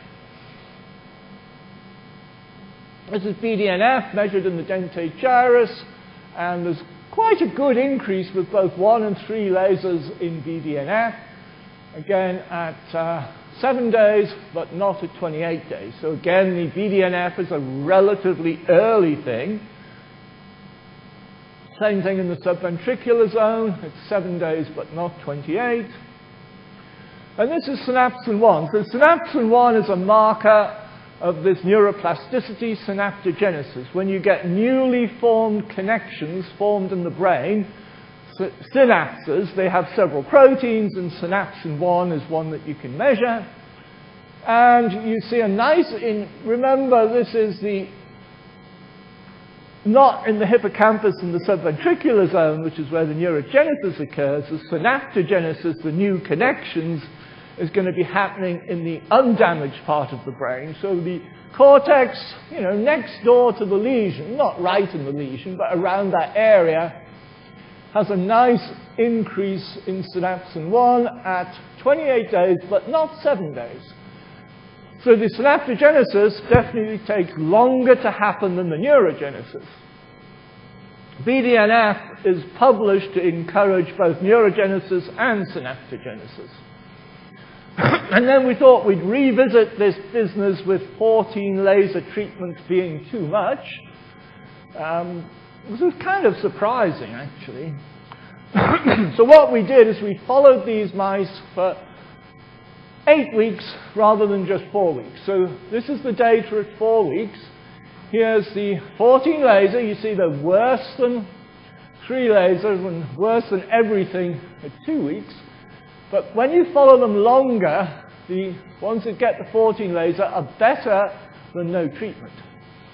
So the conclusion of this is that giving too many laser treatments is not a permanent damaging thing. It's not good in the short term, but after something wears off, the 14 lasers actually does help the brain. So what is going to wear off? And the obvious thing that's going to wear off is neuroinflammation. So normally, light therapy is anti-inflammatory, but if you give too much light, you can cause inflammation. I think clinicians know this. If they overdo the laser therapy, they can cause some inflammation. And it takes time for it to wear off, but when it does, the benefits of the laser sort of come back. So this is staining for GFAP, which is a marker of neuroinflammation, and here we've quantified it. So you see that it's 4 weeks, the GFAP of 14 is high, but at 8 weeks it comes right back down again, and it's the same as the 3 lasers. So the neuroinflammation that caused by too many lasers is a temporary thing that delays the benefit. Okay, so that's all our mouse work. I'm going to move on to clinical studies now, tell you something about chronic TBI, depression, anxiety, and Alzheimer's. So Mani Naser, probably a lot of folks here know, has worked with humans with TBI, chronic TBI, 7 years after a crash. Another lady with multiple concussions and PTSD. And initially, Mani treated these people in our office with these MEDX clusters, 87630. Put them on the forehead. But what happened is that these people improved so much, they demanded a home use, and Mani gave them a home unit to go and use at home. And she tested people for various neuropsychological tests, recall stories, delayed recall, Stroop test, all these psychological tests. This is what it looks like, putting it on the forehead. And this was very, very encouraging. So then Mani extended this study to 11 patients. And you see out of these 11 patients, 1, 2, 3 out of 11 did not have beneficial results, which is pretty good batting average, I think. This is this famous stocking cap that Mani used to tie these MEDX clusters so they went on the head. There are obviously better ways of arranging LEDs around the head. Again, some tests Mani did for cognitive function and psychological tests, group tests, California verbal learning test, etc. You know, good improvements by, I think, 2 standard deviation units. I think that's what Mani said. And Marnie's also done some fMRI. fMRI is expensive stuff to do. It's like thousands of dollars a scan. You've got to have real money to do this. But you know, this is 2 months after a series of LEDs, so this is not a rapid effect, right? It's not the sort of thing I'm going to put somebody in the fMRI scanner and see their brain light up when I put light on it. What Marnie thinks she's doing, you know, is sort of rewiring the brain so that areas which were previously suppressed now get activated. And one area she's very keen on is the precuneus and the default mode network. And if you've never heard of the default mode network, what it is the area of your brain that's working when you're doing nothing else. So when you go to bed and you lie there and you're just going off to sleep, the thing that's working is your default mode network. And there's a lot of papers that say that this default mode network is dysfunctional in TBIs and strokes and many, many brain disorders. So although you know, normal people don't think about it much, apparently it's a lot more important than it might be. And now Marnie is doing a trial with Gulf War illness, and don't know, people here in India know how big a thing Gulf War illness. This is the first Gulf War of 1990, and 10% of the troops came back and developed Gulf War illness, but now the incidence has kept increasing, and it's something I think like 40–45% have come down with Gulf War illness. And it's pretty much a lifelong thing. It's complicated disorder with a lot of mitochondrial dysfunction and all sorts of things, but it's a big deal in the US.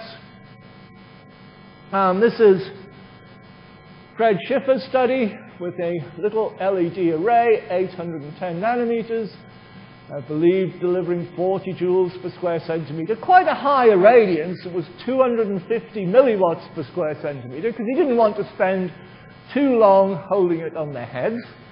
But a single treatment on the head and give these people questionnaire before and after 2 weeks, and another after 4 weeks, and you see everybody out of 10 had an improvement in their depression and their anxiety after 2 weeks, and in a few cases there was still some benefit after 4 weeks.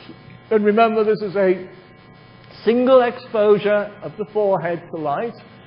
And Fred also did some cerebral oxygenation studies with this near-infrared imaging system and found that the side that got the light had a lot more cerebral oxygenation than the other side. And many people have done this, measuring cerebral oxygenation in the brain. So this is quite a well-accepted thing now.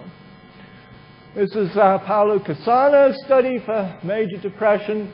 And he used the same phototherapy laser. I don't know how many people have seen a phototherapy laser, but this is one that Paolo got from the company when it was still going. Eventually the bankruptcy people came and took it away, but he managed to do a study. So he didn't really have any sham controls here, but nevertheless, the people that got the 810 nanometer laser to the head statistically improved their depression scores. And these were treatment-resistant people, right? I mean, you know, so they'd failed antidepressants, they'd failed psychotherapy and all this stuff. So previously there were some helmets with near-infrared LEDs. These looked a bit clunky, so Photomedics actually made quite a nice helmet. Photomedics now, unfortunately, have gone out of the photobiomodulation business. So these helmets that were made, I think about 20 of these altogether were made, will probably be the only helmets that are made for a while. But there are other companies, including even James, who's thinking about making a helmet. So we want to encourage photobiomodulation companies to make helmets because they really work. I've had this helmet on, and in about 5 or 10 minutes, you can feel the difference. It feels like a bit of euphoria, a very nice feeling. You feel kind of sharper, and it's definitely a nice thing. And if I had one at home, I'm sure I would use it regularly, but you know, I just have various other LED devices I put on my head. This is the Violet Neuro, so a lot of folks here will know Lou Lim. And he has these LEDs which are designed to put light into different areas of the brain that Marnie has, in her wisdom, decided are the best. Also the famous intranasal clip. Now this is a remarkably low power thing in your nose. I think it's less than 20 milliwatts, I believe. And these clusters here are, I think each diode is 15 milliwatts. I think there's 6 in a cluster. But it's basically not a high power device, right? However you look at it, it's not high power. But there was a small clinical trial for Alzheimer's in Toronto. And this is an old slide, so the data has been analyzed. When I made this slide, it hasn't. But anyway, this is what they did. They did some treatments in the clinic. They then gave the people a home-use device, including an intranasal. Parameters are here. But basically what happened is that the people's Alzheimer's scores, as a mini mental state, improved pretty steadily. And then the trial stopped and they took the device away, right? So they were tested again, and not that surprisingly, their score dropped. So it's not a permanent treatment, but, you know, it's a significant treatment. And then they gave these people a home use device again, the full thing with the neuro and the intranasal, and they got better for a second time. So this is quite convincing. You take it away, they get better. You take it away, they decline. You give it back to them, and they get better again. And quite a lot of people showed this thing, and the analyzed data does have a positive p-value, and that is getting submitted for publication. So, you know, people warn me, well, you shouldn't say that light therapy does everything, but possibly in the brain this may be true. So we've got all these intriguing mechanisms, right? You know, anti-apoptosis, pro-survival, produces antioxidants, reduces excitotoxicity, reduces inflammation, decreases edema. For TBI, edema is a big deal, and that's one of the main things they do if you've had a bad head injury. They'll literally drill a hole in your skull to let the pressure out. Increases lymphatic drainage. How important is that in the brain? Nobody knows. Increases blood flow and cerebral oxygenation.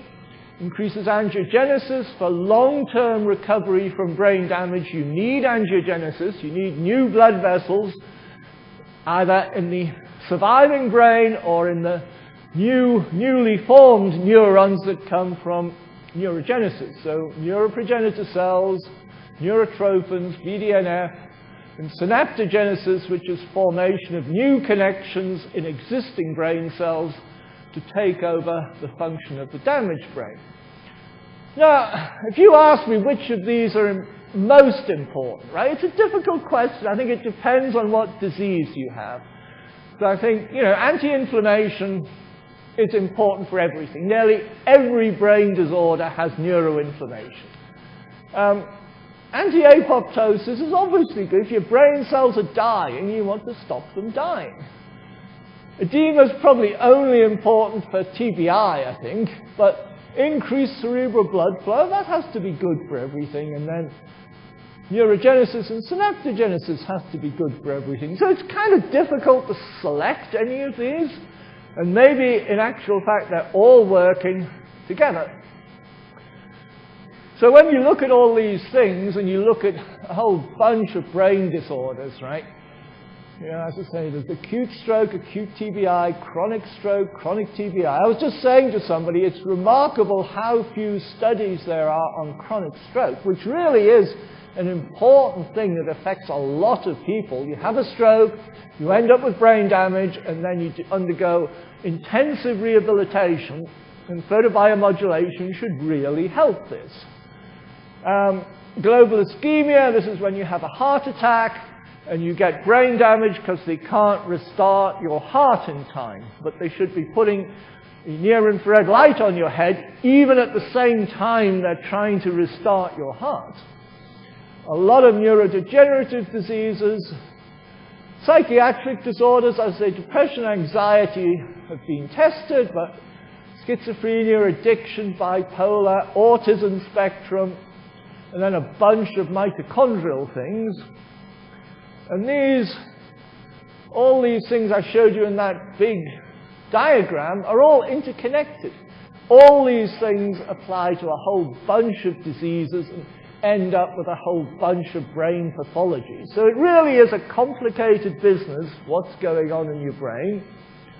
Again, I've classified these into different kinds.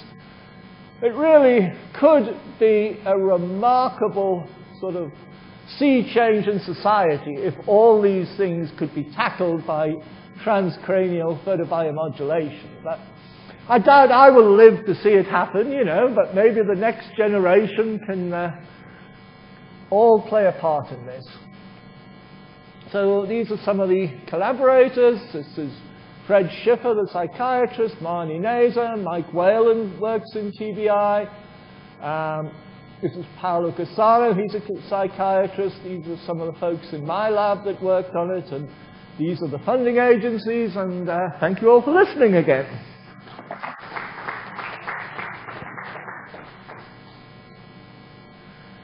I have no idea how I did for time, not a clue. Not bad, oh, thank you, James. Thank you, Dr. Hamden, for a wonderful talk. I have a question here. Has anybody looked at hypoxia, perinatal hypoxia cases in children? Yeah, I mean, I think that's another great application, that sometimes during childbirth, babies get starved of oxygen and they end up with brain damage. Yeah, absolutely. I don't think anybody has tried that at all, but, obviously we've thought of it. I think, as a few people have said, there's always going to be some reluctance about treating babies because, they have their whole life ahead of them. But, if they're unfortunate enough to end up with brain damage at birth, probably you should treat them because you probably can't make them worse than they are, even if it's not the right thing to do, and you could make them a great deal better. Right. And the other question I had was, when you looked at the Morris Water test, did you or anyone else has looked at age as a factor in this? Yes, there's been one study looking at middle-aged mice, but they didn't get a head injury. So what they were looking at, could you increase the cognitive performance of old mice? And as you say, old mice do worse on mazes than young mice. Right. And they did show that by putting light on the head of old mice, they could increase their performance in mazes. Yes. Ah. Thank you.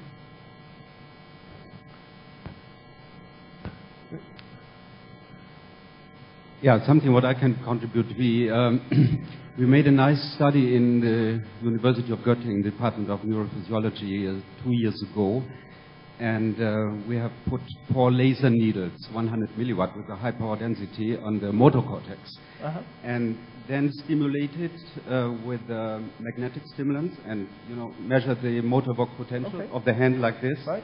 Then putting the lasers on it and measure the motor evoked potentials again. It was like this. So they found a decrease in excitability of the brain. I don't know if you can confirm like this, because we have seen nice results also in hyperactive children. Maybe it has relevance for epilepsy. That's something what came out of this study. Yeah, no, I mean, I think, and also the light therapy and transcranial magnetic stimulation might be beneficial when combined. I mean, I don't think people have, transcranial magnetic stimulation is a much more rapid thing, right? You put the magnetic field on the head and immediately things happen, like you can affect motor, your arm moves, and all sorts of things happen. Whereas light therapy is not usually immediate. Sometimes you can measure blood flow immediately, but in general, light therapy on the brain is a longer term thing. But it may well combine with transcranial stimulation, not only magnetic, but there's transcranial direct current, there's transcranial alternating current, there's even transcranial ultrasound, and it's conceivable that all these things could combine with light therapy. I think the field is just wide open. There's a huge potential for folks to get in and study this. Maybe a combination with intravenous stem cells and with intravenous stimulation and transcranial stimulation. That's what we are trying in the moment and have seen already some promise. Absolutely. And as you probably know, Uri Oron puts light on the shins and helps the brain. I mean, you know, once you get the stem cells moving, and much better, in my opinion, to use autologous stem cells than to inject them. That's just my opinion. I know there's a lot of people who want to inject stem cells. Hi. Two questions. Well, one question first. Do you think the success of 10 hertz compared to 100 hertz has anything to do with that being peak alpha frequency? We thought of that. We thought of brain frequencies. My gut feeling is it's something to do with ion channels, right? Because ion channels have a half-life. And the half-life of an ion channel is in the tens of milliseconds range. And our pulse duration at 10 hertz was 50 milliseconds. That's just a hunch. I mean, I have no evidence for that. But as you say, the other possibility is it's sort of resonant with a brain frequency. The other thing I just wanted to say, there's a study that came out in July about stem cells being produced in the choroid plexus, that in the CSF, that's a primary signaling and contributing place that perhaps there may be some effect on stem cell production by. And I completely agree. So in your skull, it's called calvarial bone, and it's full of stem cells. I mean, people don't realize you've got stem cells in your skull, but you have, and the light has to go through your skull before it gets to your brain. So, I mean, for all we know, it's activating the stem cells in your skull. Thanks, Mike. As always, terrific. Not entirely related, but equally disabling is intractable migraine. Have you heard of any work being done in this area? Yeah, absolutely. I've heard, I think 2 or 3 folks are interested in treating migraines. I don't know whether there's any really good papers published yet, but certainly people are doing it. Again, where should you put the light? I don't think there's any consensus on which part of the body you should put the light or how much you need. Again, people are doing it. And I mean, Michael mentioned epilepsy. I mean, that's another thing that is a possibility, you know, and people, I've heard people say, you don't want to put light, especially pulse light, because it could trigger epileptic fits, but I don't think that's ever happened, and it's possible that photobiomodulation could treat epilepsy. I don't think we should sort of completely think it's ridiculous.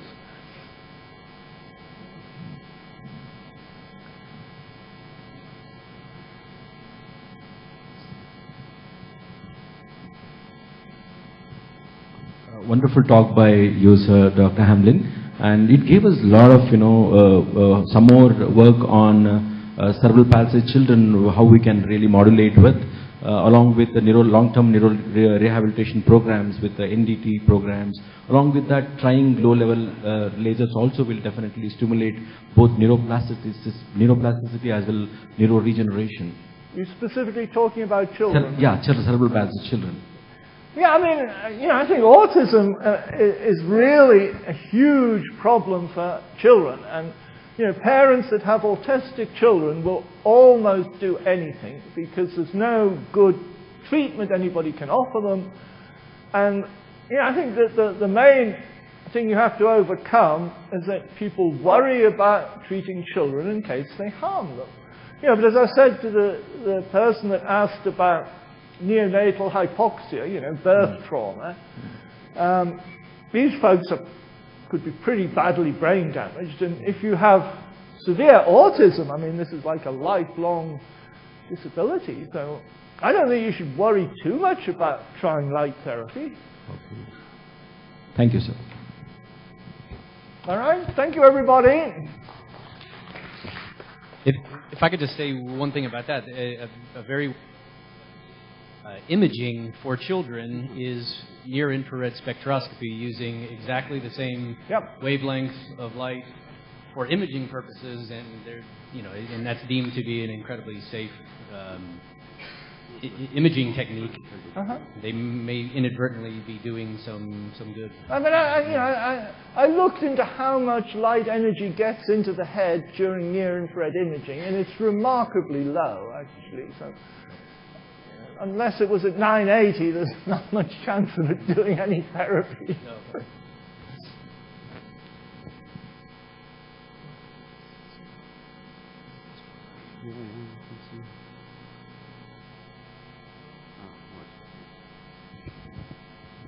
Thank you, Dr. Hamlin.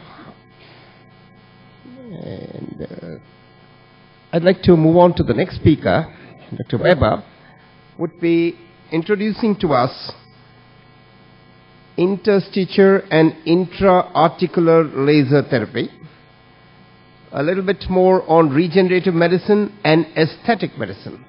So over to Dr. Weber.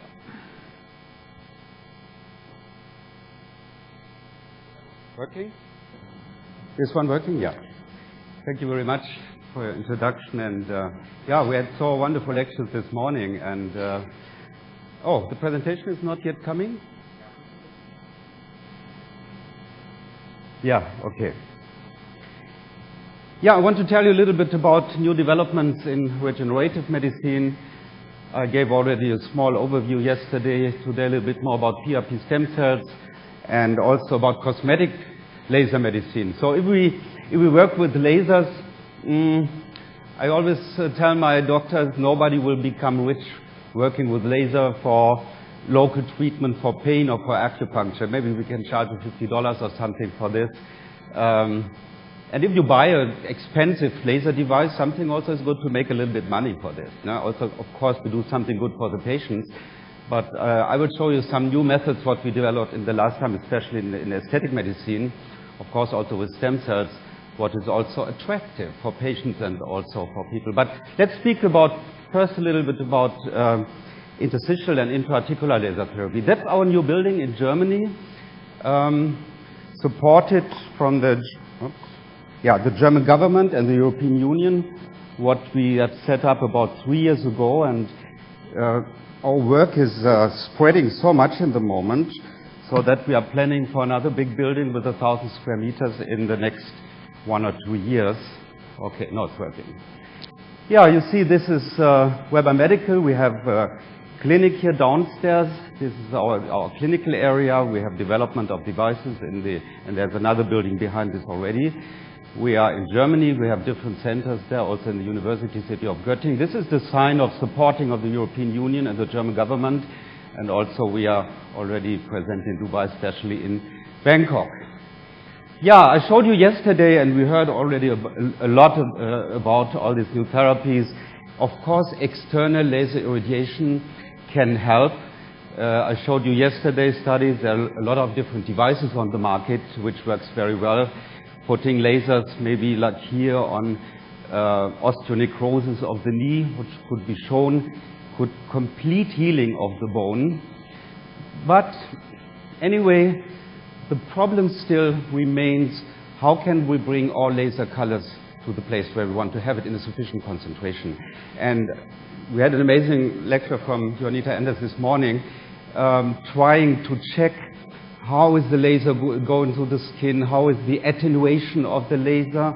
It's so difficult. You made so complicated studies measuring in the different layers of the tissue. And, I think for acceptance in the medical world, and yesterday we spoke about how can we go in the mainstream of medicine, we have to set up also correct scientific protocols. And the problem for me always is everybody is so different. If we treat people, slim people, fat people, dark skin, white skin, everybody is different, and it's so difficult to set up a specific protocol maybe for a special disease. Even if we can already calculate the laser penetration, and this works mainly only for infrared, maybe a little bit less for red laser, but what is with green, yellow, blue laser is nearly impossible. And we still have this problem of the skin. Here in India, people have much more dark skin. In our European countries, they have white skin.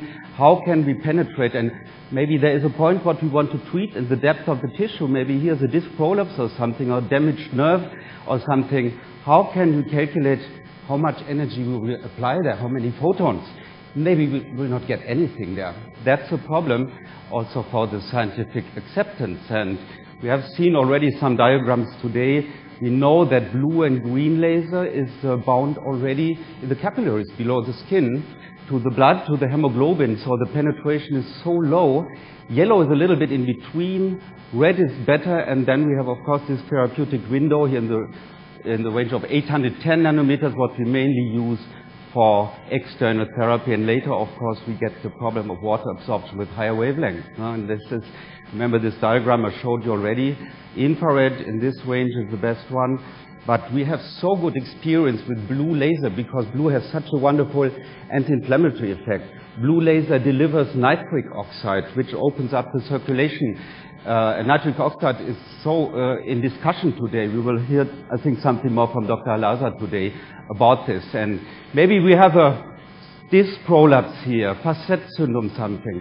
How can we bring a blue laser there? The blue laser has so wonderful anti-inflammatory effect. Is definitely not, it is not possible. So we are using the orthopedic technologies. Put a needle inside, we can do this ultrasound guided. We don't need normally a CT or MRI or something.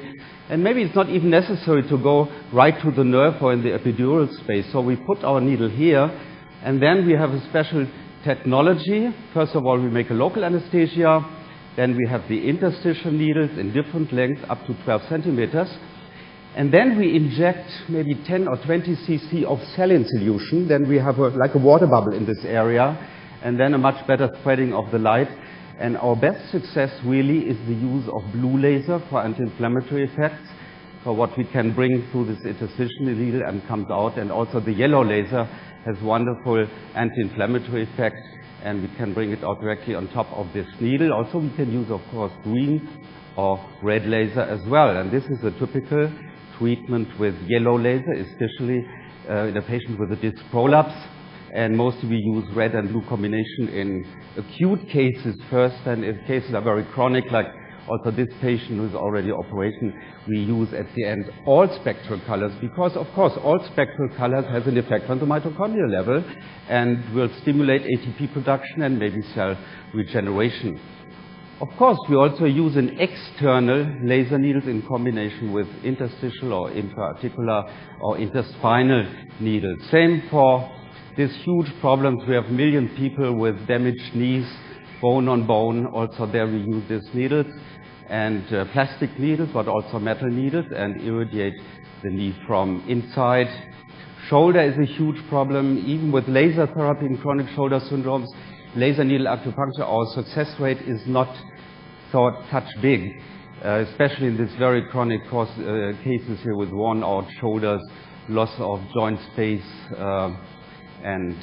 so also here we use this technology with great success, mostly blue and yellow, mostly from both sides. We go in the joint space. We have small needles, of course, also small butterfly needles, what we use for the small joints. Red laser, of course, we could do it from outside quite well, but with the green and with the blue, we already have a problem. We had some first data some years ago. You see, I presented those data on the World of Pain Conference in Miami 2012. We had a group of patients, they had all the therapies what is possible, only on painkillers at the end. And we treated them with intra-articular lasers only, no PRP or stem cells or something. This was our first group here in shoulder syndromes, and you see we really had about 50% improvement, nearly about 60% in very chronic advanced knee osteoarthritis, and also about 45% in spine syndromes. Of course, we have in spinal diseases a very heterogeneous group, and of course we have people with spinal stenosis where even with this technology we cannot achieve any success. There was another study presented on our German conference from Dr. Kreisel in neuroaxial low-level laser therapy for lumbar disc herniation. You see he had, before the VAS was about 55, and after. This was interstitial laser therapy in the spine, also about 50% effect. Another group which worked in America before, Dr. Henry, later they moved to Egypt, they presented a paper on the German Conference of Pain last year, no, 2015, yeah, it was last year, knee pain management using ultrasound-guided needle endolaser in comparison to fluoroscopy-guided continuous radio frequency. And they presented amazing results. You see the blue here is using the interarticular lasers, and they had 71 to 80% pain relief in 8 of 22 patients, and 9 of 22, 81 to 90%, and 2 of them nearly 100%. This was in middle-aged and old population, and then they had another group with obese and overweight populations, and the results were quite similar. And I just found a nice video from them in the internet, and I can show you how they are doing this. It's in Arabian, interestingly. Oh, I hope it works. Yeah.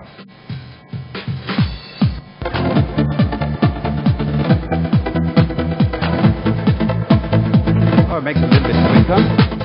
They do it here with, I think it's not necessary to do it with X-ray. You can do it ultrasound guided, but normally it's also not necessary to use X-ray or ultrasound. Depuncturing is easy. So they're doing the same procedure.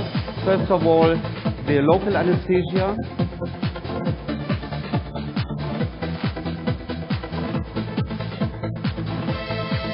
Then put the needle inside. A little bit quicker.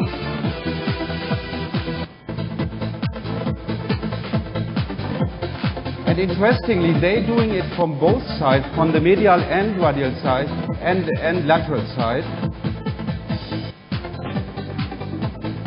You see, this needle is already inserted. They need to use a 22G plastic needle, and also they do it from the medial side. This was exactly what they presented in their study. It's all with the same procedure. The device putting here they have the blue and the red lasers connected then with fiber optics. They connect with the inserted catheters in the knee joint. You see both are connected now. And interestingly, they use red and blue laser. So normally I use blue and yellow, but we have to find out the best protocol. Red has, of course, a wonderful healing component, and blue has more an anti-inflammatory component. You see, if the light is switched off, it looks very nice here with red laser from inside. And you can see the red laser coming back, of course, but the blue laser, of course, is fully absorbed, so you cannot see this laser from outside. Okay, we go back to the presentation.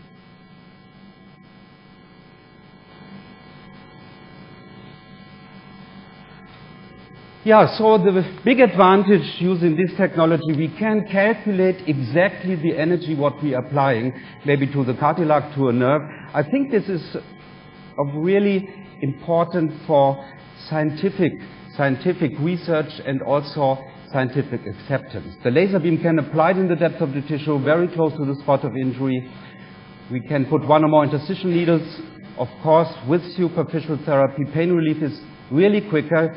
I have 20 years experience in laser therapy. We worked out thousands of laser needle acupuncture studies and everything, but believe me, it is really more effective and important, of course, with people with dark skin. You know, when we made the FDA approval for our devices, the FDA required, they said, you have to check the skin temperature.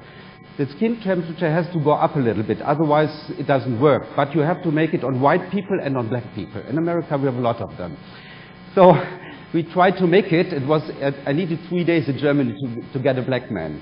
And then we put it on him on a chair, and a laser needle, 100 milliwatt infrared 810. You know what happened? He jumped out of the chair. Oh, it's so painful. It's so painful. Laser needle, 0.4 millimeter, delivers about 80 watt per square centimeter. And the temperature went up to more than 50 degrees. So then we had to put in the manual only 50%. But you see the problem, yeah? How can I treat a disc prolapse in such people? It's not possible from outside. Yeah, I told you yesterday already, if we want to improve our therapeutic success, we use combination with PRP. Normally we have about, only a few platelets. Most in the blood we have the erythrocytes. After centrifugation and picking up the PRP, here then we have the Buffy-coat, and then we have about 94% platelets. And you know about this, there are so many different growth factors inside, transforming platelet-derived growth factors, fibroblast growth factors. It's a mixture, it's really a soup what we have in PRP. And it boosts local healing, we know this from orthopedic indication, from surgery. It's a natural procedure with patients on blood. It's an individual therapy, easy handling, only take the blood. It takes you 10 minutes to set this up. Supports the body own healing, cardiac protection, and prevention of delay and maybe surgery. And you can use it, of course, in all these indications. What we have thousands and 100,000 of patients with this. Yeah, so if we want to do even more, we can use, of course, stem cells. Of course, not embryonic stem cells. We use the adult stem cells. We can take them from the bone marrow or maybe from the adipose tissue to get them differentiated in the different cells. There is one method, I told you already yesterday, put the stem cells when you made them or purified them in a light-emitting device with all the spectral colors and then inject them. This is one possibility, but this is only a one-time irradiation. We are using the interstitial or maybe intravenous laser to stimulate them for light-activated cells to get them differentiated maybe in the different tissues. And we can use, of course, for osteoarthritis, so many indications, and of course skin. I will tell you later a little bit how we do this successfully now. Because if you look at our facial stem cells, you see quickly how they are going down during our life.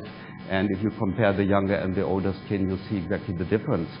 Yeah, for brain, we heard already from Michael Hamlin now these wonderful publications. I think there is an option with intravenous stem cells, maybe in combination with intravenous and transcranial laser, to get better results maybe on stroke patients and of course also on Alzheimer patients. COPD, we have many patients with this one.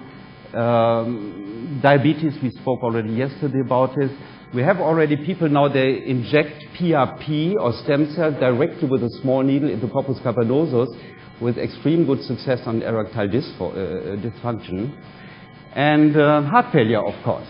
Yeah, and yesterday, I think we heard already, we saw some slides already about this wonderful work of Professor Uri Oran, who presented first time some years ago in Washington his data on the World Conference, and they made an occlusion of the artery of the heart and irradiated the tibia bone, and they found out the scar after this was only 10%. Yeah?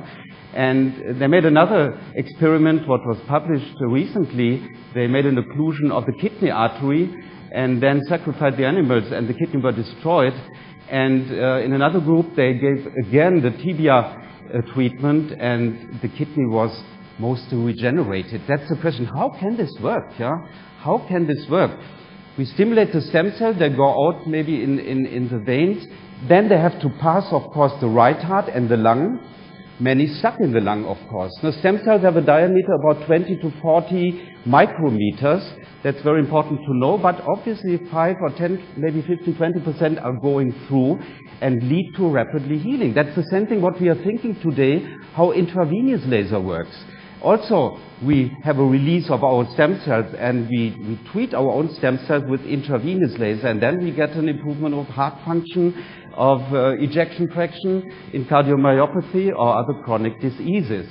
And they could show already after laser treatment the injury was, of course, a lot less than without laser treatment.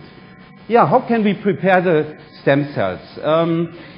There's a big problem in the United States in the moment with the FDA, because mostly when people prepare the stem cells, maybe from the adipose-derived tissue or from bone marrow, especially from adipose tissue, they have to use collagenase, an enzyme, to get the enzymes released, from this first liposuction fraction.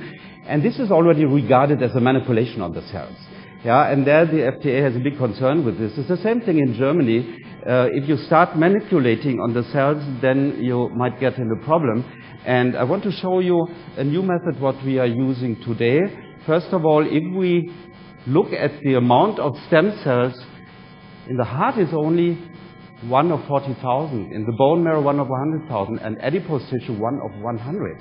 Yeah, we have to think about it. You can remove half of the liver, and 1 year later the liver is regenerated without any therapy. Why? Because the liver has a lot of stem cells. But if we have an infarction in the brain or in the heart, there is nearly no regeneration, or only a little bit, because we have not many stem cells. So we have to give them. And if you compare bone marrow with fat, you have about 1,000 times more stem cells in the fatty tissue. But the problem is, how can we get them out? Yeah, I tell you how we are doing this. We make a small liposuction. Maybe we get to 50 or up to 100 ml. Fat is a small procedure. First of all, we make a local anesthesia, a small incision.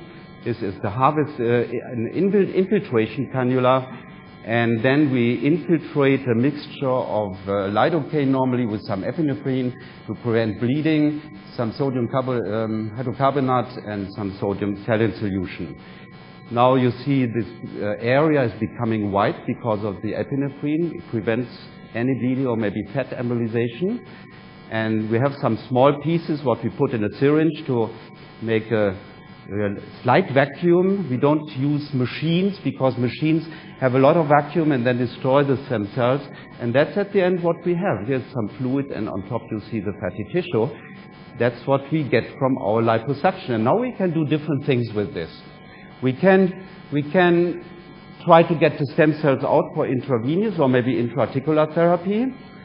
Yeah, so and then the question, how can we do this without manipulation? So we make a centrifugation, and then separation of the fat, and filtration and washing and freezing procedures.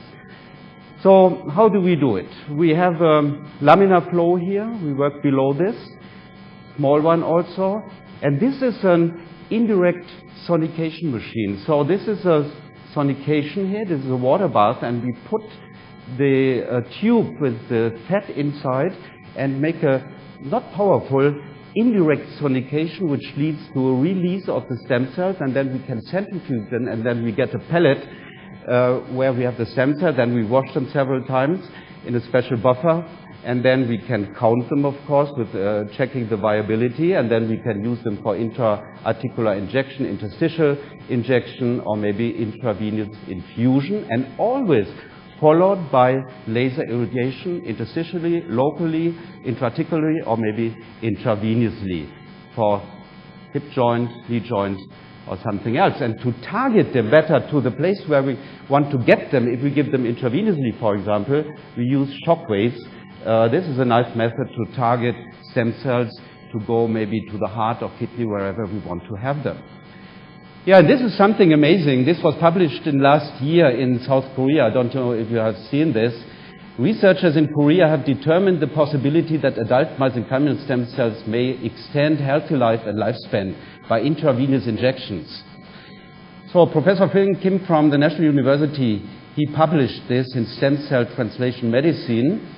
And this study, which is selected as a featured paper, intends to introduce the research to the public as a result of monthly intravenous injection of 1 million human adipose-derived stem cells into 10-month-old rats until their death. Cognitive functions such as learning and memory improved, and lifespan was extended up to 31%. Through the research, intravenous injection mesenchymal stem cells were found to move to the brain and differentiate into brain cells, which increase cognitive function and physical vitality by activating cholinergic and dopaminergic nerves, especially by removing chemokine called CCL1, which prevents regeneration of brain tissues. Mesenchymal stem cells induce regeneration of stem cells called nestin-positive cells in animal brains. So I think this is a huge option, and now they're thinking already, of course, about the money, and they think it's a trillion business for the next years. I don't know if this will work very well, But if we combine this together with Michael Hamlin's research, what he told us before, I think it might be a huge option for regeneration of the brain. And there are already some data here in this article, low-level laser stimulation on adipose-derived, tissue-derived stem cell treatments for focal cerebral ischemia in rats. They could show already the differentiation into brain cells. Another publication shows intravenous mesenchymal stem cell therapy early after reperfused acute myocardial infarction improves left ventricular function and alters electrophysiological properties. So there are already some data about this. Yeah, at the end, if somebody wants to work in aesthetic medicine, I give you some nice data how you can do this. And if somebody wants to learn it, we have a huge institute in Germany. You're all invited maybe to attend 1 week, and I can show you everything, how it works. Yeah, how can we, it's a huge field, you know, aesthetic medicine. We use lasers for a long time, putting on the skin with different creams, maybe hyaluronic acid, and hope that it works. Some people, they inject a PRP, for example. Also PRP has all these nice factors and some stem cells inside. But patients, you know, who pay a lot of money, they want to see a result quickly, of course, yeah? And of course, we use the laser stimulation. But how are we doing this? I'll show you. It's not a difficult procedure. I go back to the liposuction fat, what I showed you before. So we can use this fat for different things. We can clean it. Yeah, first of all, we centrifuge it to separate the fat from the liquid fraction. And then we can open here the syringe, and the liquid fraction, what we don't need, is running out. On top is a little bit oil from damaged adipocytes. Also, we discard this. Yeah, this is garbage. And then we have the pure fat, and then we can inject the pure fat for so-called microfat grafting in the face, under the wrinkles. Like this one. First, local anesthesia. We put this with the W-lock adapter in small syringes for easier handling. Make a small hole in the so-called entry points. Yeah, use a special needle for this. Yeah, it's coming out on the side. It's not a sharp needle. And then we can inject it deeply. This is inject deep, you know, not on the surface. And I have a small video of this. I'll show you.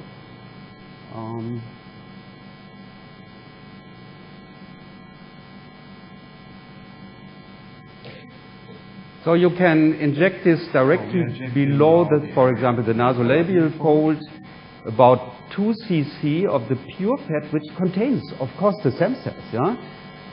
It looks difficult, it looks painful, but it isn't. And it has no risk. You have to know a little bit how to do it, but it's not difficult. You can inject it below the cheekbones, for example, and you have immediately, you have a nice result. So let's go to the next one. Or you can inject it below the eyes, you know, or below the lips. This is the amount what we are injecting. The total, if you calculate everything, is about 16 cc of fat. It's not much. It's not much. So, next video, small one. No, let's continue here first. I showed you this picture yesterday. Everything what I'm doing on my patients, I try first on myself, of course. Yeah?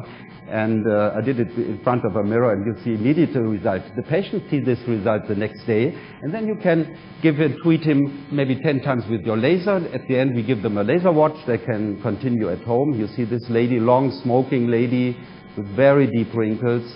And if we want to do more for the skin texture, we call it tissue engineering. Even maybe you have bad scars in the skin, you can do a so-called nano-fat grafting. You make a small liposuction, what we did before, and we make a so-called emulsification of the fat, and then we inject it with a very thin needle. It's liquefied then, directly intracutaneously. Here you have the fat again. And then we push it through some Lure-Lock adapters with very thin holes. This leads to an emulsification of the fat. Then we put it through a filter system into small syringes. Yeah, then we have the small syringes, and then we can inject it, and I'll show you how it works. It is very easy to do, because you cannot make anything wrong. And really, it's not only for cosmetic. If somebody has acne scars or something, burned skin, there's so many stem cells inside, And if you treat then with laser therapy, you get excellent results. So this is the lady where I showed you this picture before. So you mark here the entry points where you are doing this. First of all, we give the local anesthesia with a little bit, I give ultracaine. This is a combination of lidocaine with some epinephrine, so you will not have blue spots the next day. There is no bleeding. Yeah. But with a very small needle, you see it's an insulin injection syringe. That's the first step. You see that's all local anesthesia, all the entry points. Same thing here.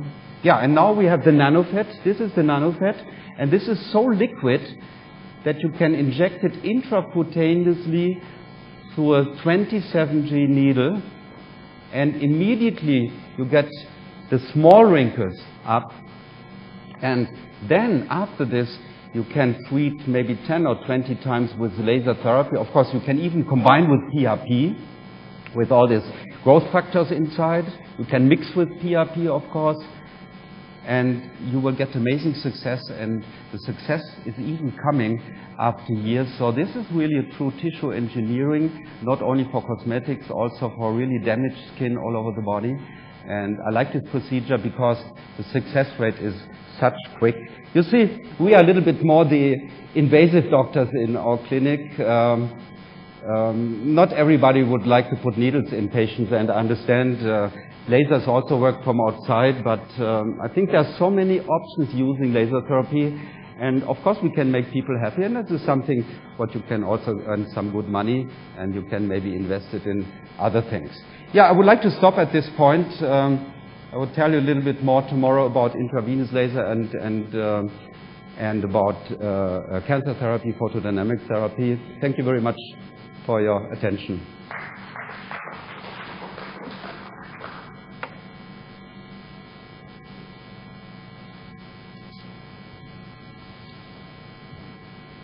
Yeah, please. Question, Dr. Weber. How long does this fat grafting last? This side. The fat grafting lasts a long time. You know, there's normally people inject hyaluronic acid. You know, it's an expensive procedure.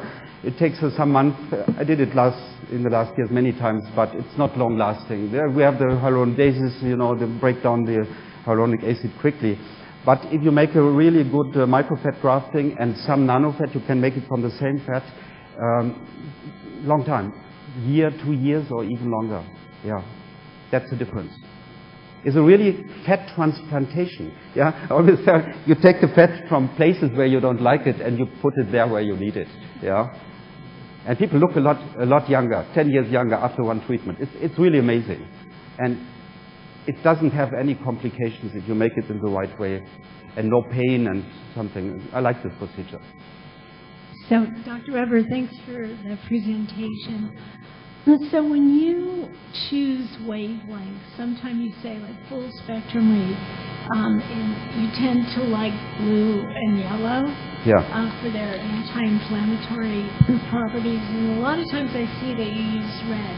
How do you decide which of those wavelengths to use? And is it really that much, do you see that much of a difference in the various wavelengths on the outcome of what you're treating? That's a very important question. This is always a question. Now if we treat from outside, it's more easy. We use infrared, mostly 810 or maybe red, and okay, it's done.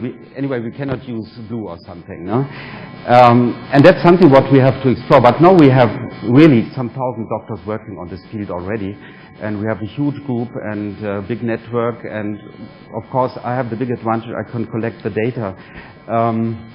But we have already some good studies. So Licha, for example, he's quite famous, you know, with all his studies about laser needle acupuncture. They made, for example, thermography and made an interstitial treatment on the spine and could really show how the temperature, maybe in an overheated area, is going down.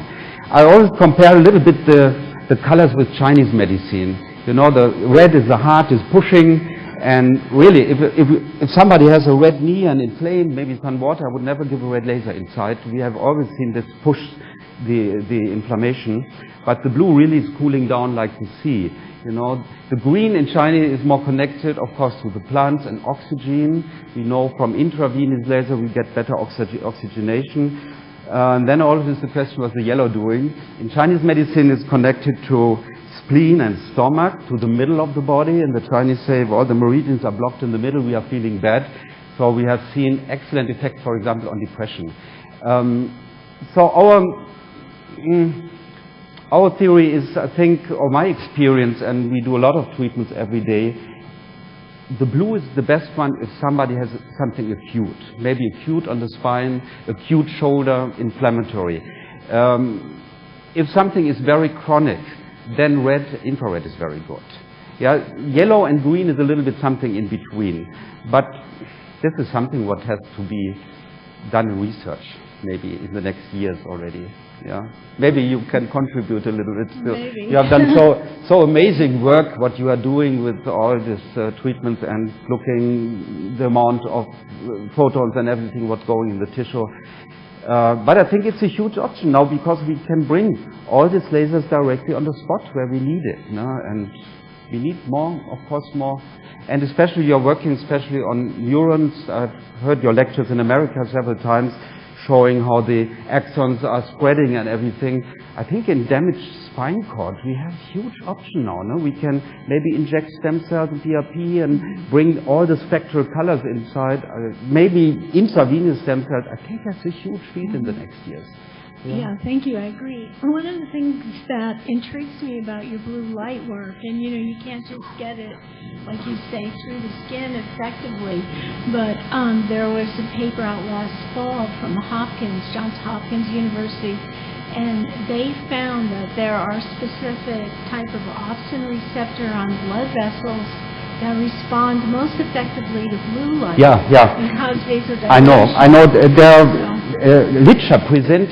published at least 10 papers about blue laser acupuncture using 120 milliwatt blue laser. It's really hurting, like a needle. I have a device outside. I put a laser needle with 100 milliwatt blue on your skin. You will run away. So painful. But Litcher made all this brain research, looked at blood flow in the cerebral arteries and everything, near infrared spectroscopy, and he found in his papers that a nearly similar effect using blue laser acupuncture than with the red and infrared laser. So there should be some receptors which give the stimulus in the depth of the tissue. Yeah, I agree. We know this. No? But blue laser acupuncture is not very pleasant. It hurts. Believe me. You can try. Yeah. Thank you very much.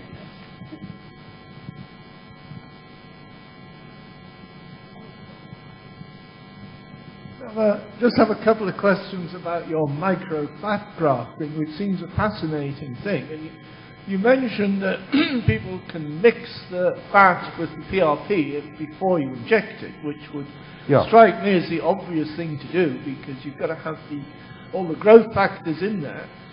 But another possibility would be to treat the fat with photobiomodulation before you injected it. Yeah. Has anybody tried that? Have you tried it?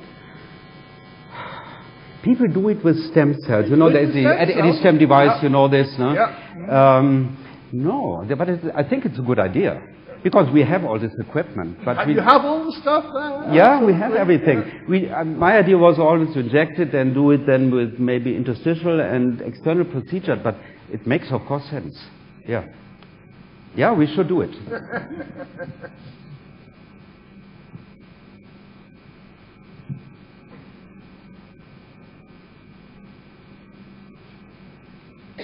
If more questions, I'm outside. If you want to see more, we have everything, the whole device outside. So if there are more questions, let me know. Okay. Thank you very much.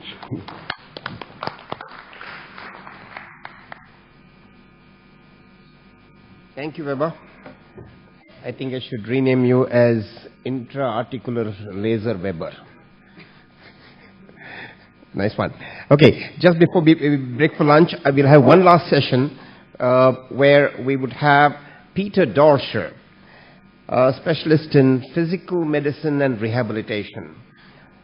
Peter has been specializing in pain management, neurological, musculoskeletal injuries, and basically he's a biomedical engineer with his MD in physical medicine and rehabilitation.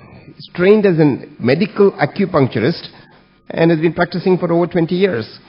His clinical practice at the Mayo Clinic in Florida and specializes in integration of low-level laser therapy, acupuncture towards pain management. Welcome, sir.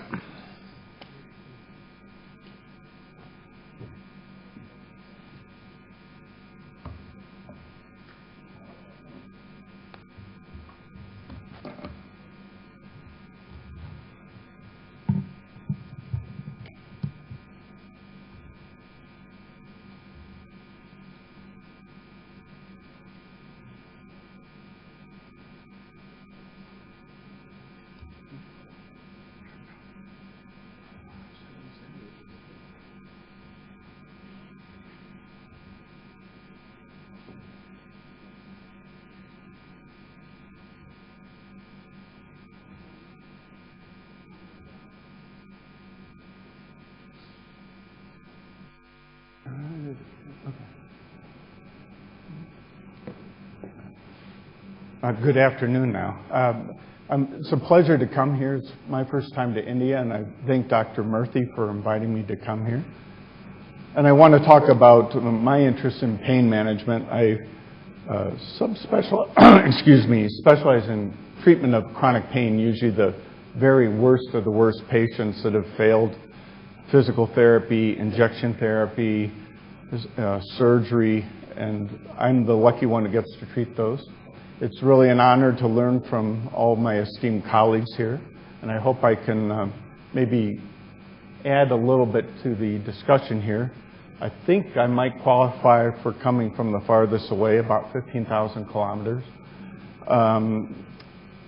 It was a wonderful trip, and we're enjoying our stay in Bangalore and hope to see more of India. Well, we know pain is part of the human experience. Even poor Ötzi, who was uncovered with global warming in the Tyrol Alps, had marks, tattoos in his back and along his medial knee here and lateral ankle, right in the distribution of known acupuncture points, suggesting that he was treated for his degenerative spine condition some 5,200 years ago. And we know he couldn't have been doing it all himself because some of the lines on the back were in areas that he physically could not have applied them himself. And certainly the oldest form of pain management that's still being used is acupuncture, that was first written down 200 BC in the Yellow Emperor's Inner Classic. And we have to remember that reflects hundreds, if not thousands, of years of clinical accumulated experience and knowledge. And interestingly, only about 30% of acupuncture literature is in regards to its use in treating pain, and the rest, everything from allergies to asthma to high blood pressure and every other condition you can think of.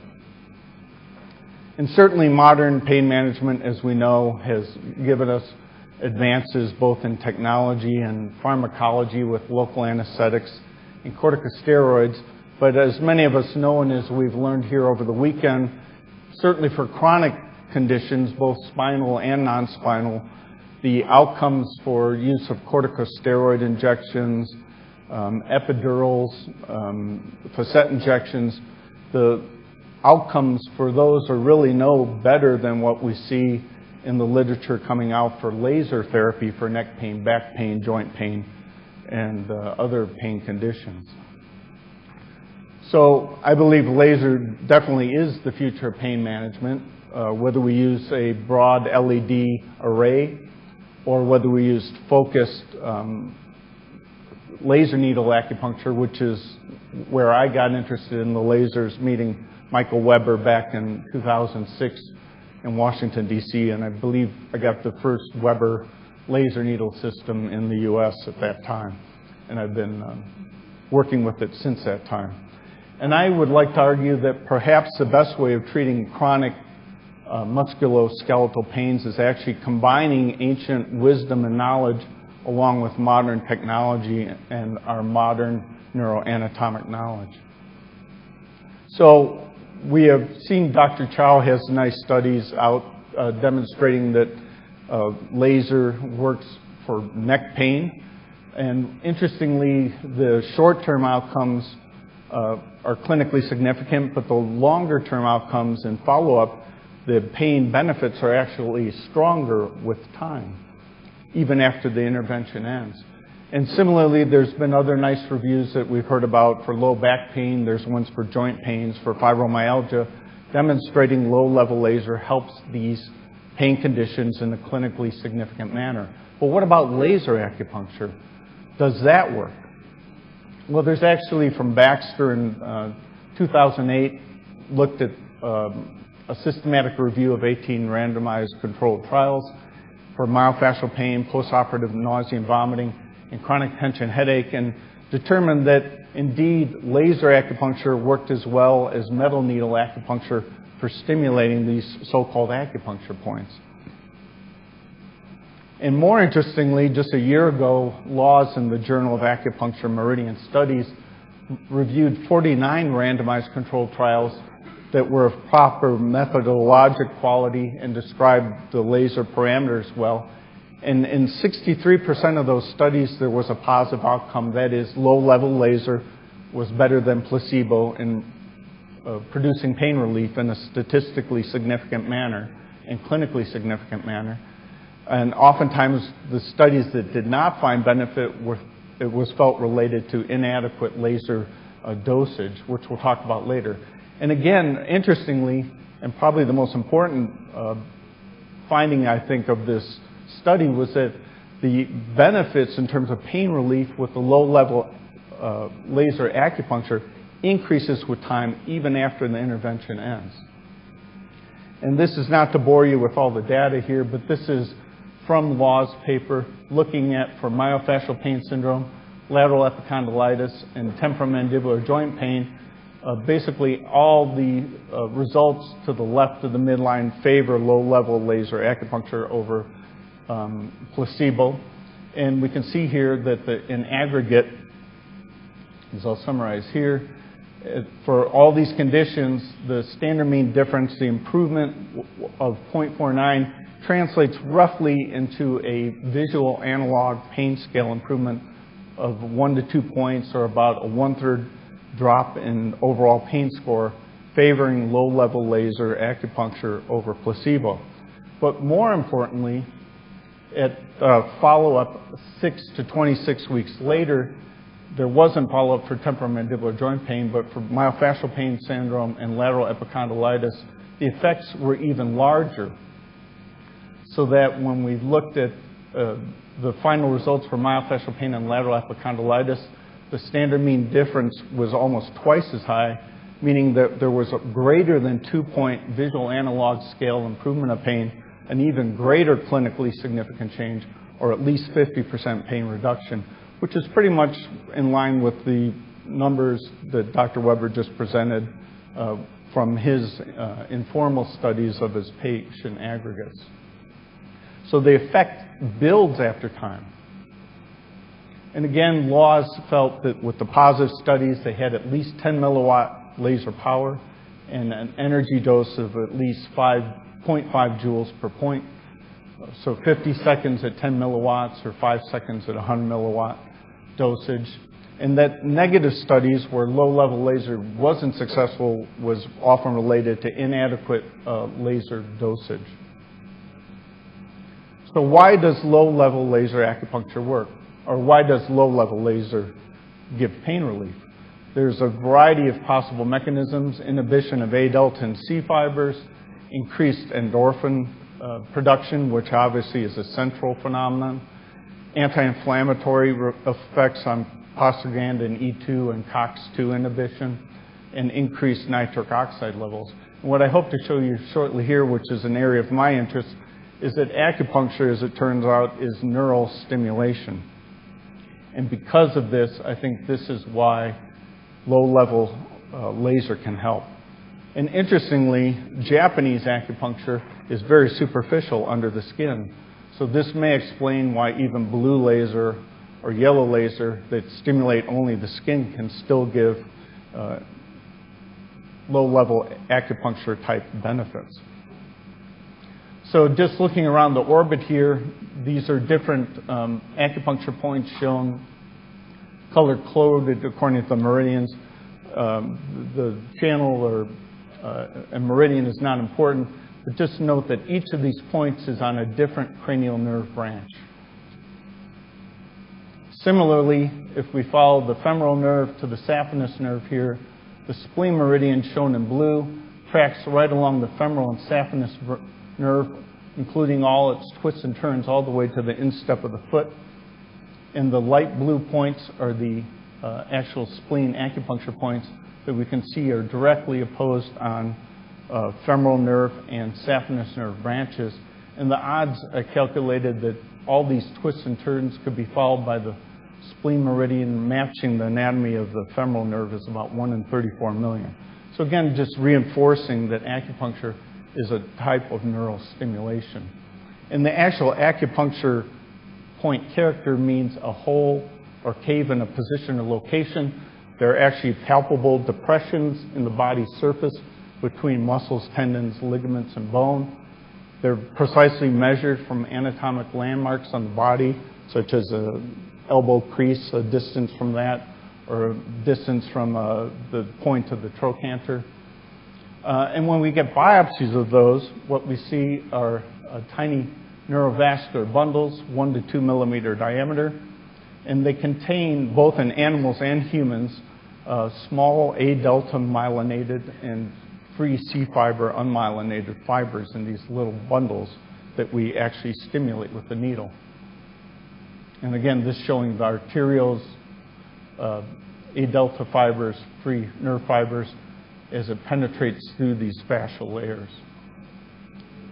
So what acupuncture points, I believe, give us are precise body locations that give us anatomic access to specific nerve branches where there's A-delta and C fibers penetrating through the fascia.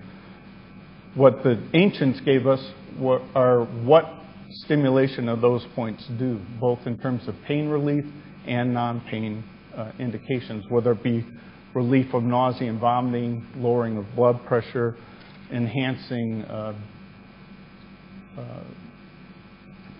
colonic motility or other non-pain effects. And again, these reflect hundreds to thousands of years of clinical experience. And when we talk about pain in acupuncture, the points are joined along what are called meridians. And pain is perceived as a blockage of blood and energy called qi flow in the meridian. And while we may feel just interscapular pain here, along the meridian, one may also feel referred pain. So interscapular pain may be felt up in the back of the neck or even as a vertex headache, or it may be felt further down. And in the acupuncture tradition, in a more nonlinear fashion, we may not just treat the local points, needling like myofascial pain treatment, but we may also add distal points far below the knee or ankle to help restore flow of blood and energy through the meridian, which translates clinically into pain relief. Now, sometimes these distal points do translate into somewhat Western terms in terms of being in the same dermatomes or myotomes, but sometimes they are not. So shoulder pain in the Chinese idiom may also be helped by a point in the anterior tibial region called stomach 38, and it doesn't make sense in terms of typical neuroanatomy, but is something that was observed over thousands of years. So the way I used this, once I got my laser needle system, was to use it as acupuncture for pain, because anyone who's treated pain for any length of time knows that just treating the muscle pain through trigger point injections only gets you so far. I've had more luck using metal needle acupuncture and the best success using laser needle acupuncture. So the way I use this is to determine the innervation of the site of pain, the nerve or nerves involved, determine which classical acupuncture points around that area of pain give best access to the nerves involved, apply the laser needle system, red or infrared, to get adequate penetration down to the nerves, because I believe that's what we're trying to stimulate as we're treating the pain condition. And typically we'll use anywhere from 50 to 100 milliwatt red or infrared for 15 to 20 minute treatments, continuous, not moving over the points, fixed to specific points, as I'll show in a minute. And I expect immediate benefits, pain relief, and even functional improvements after treatment.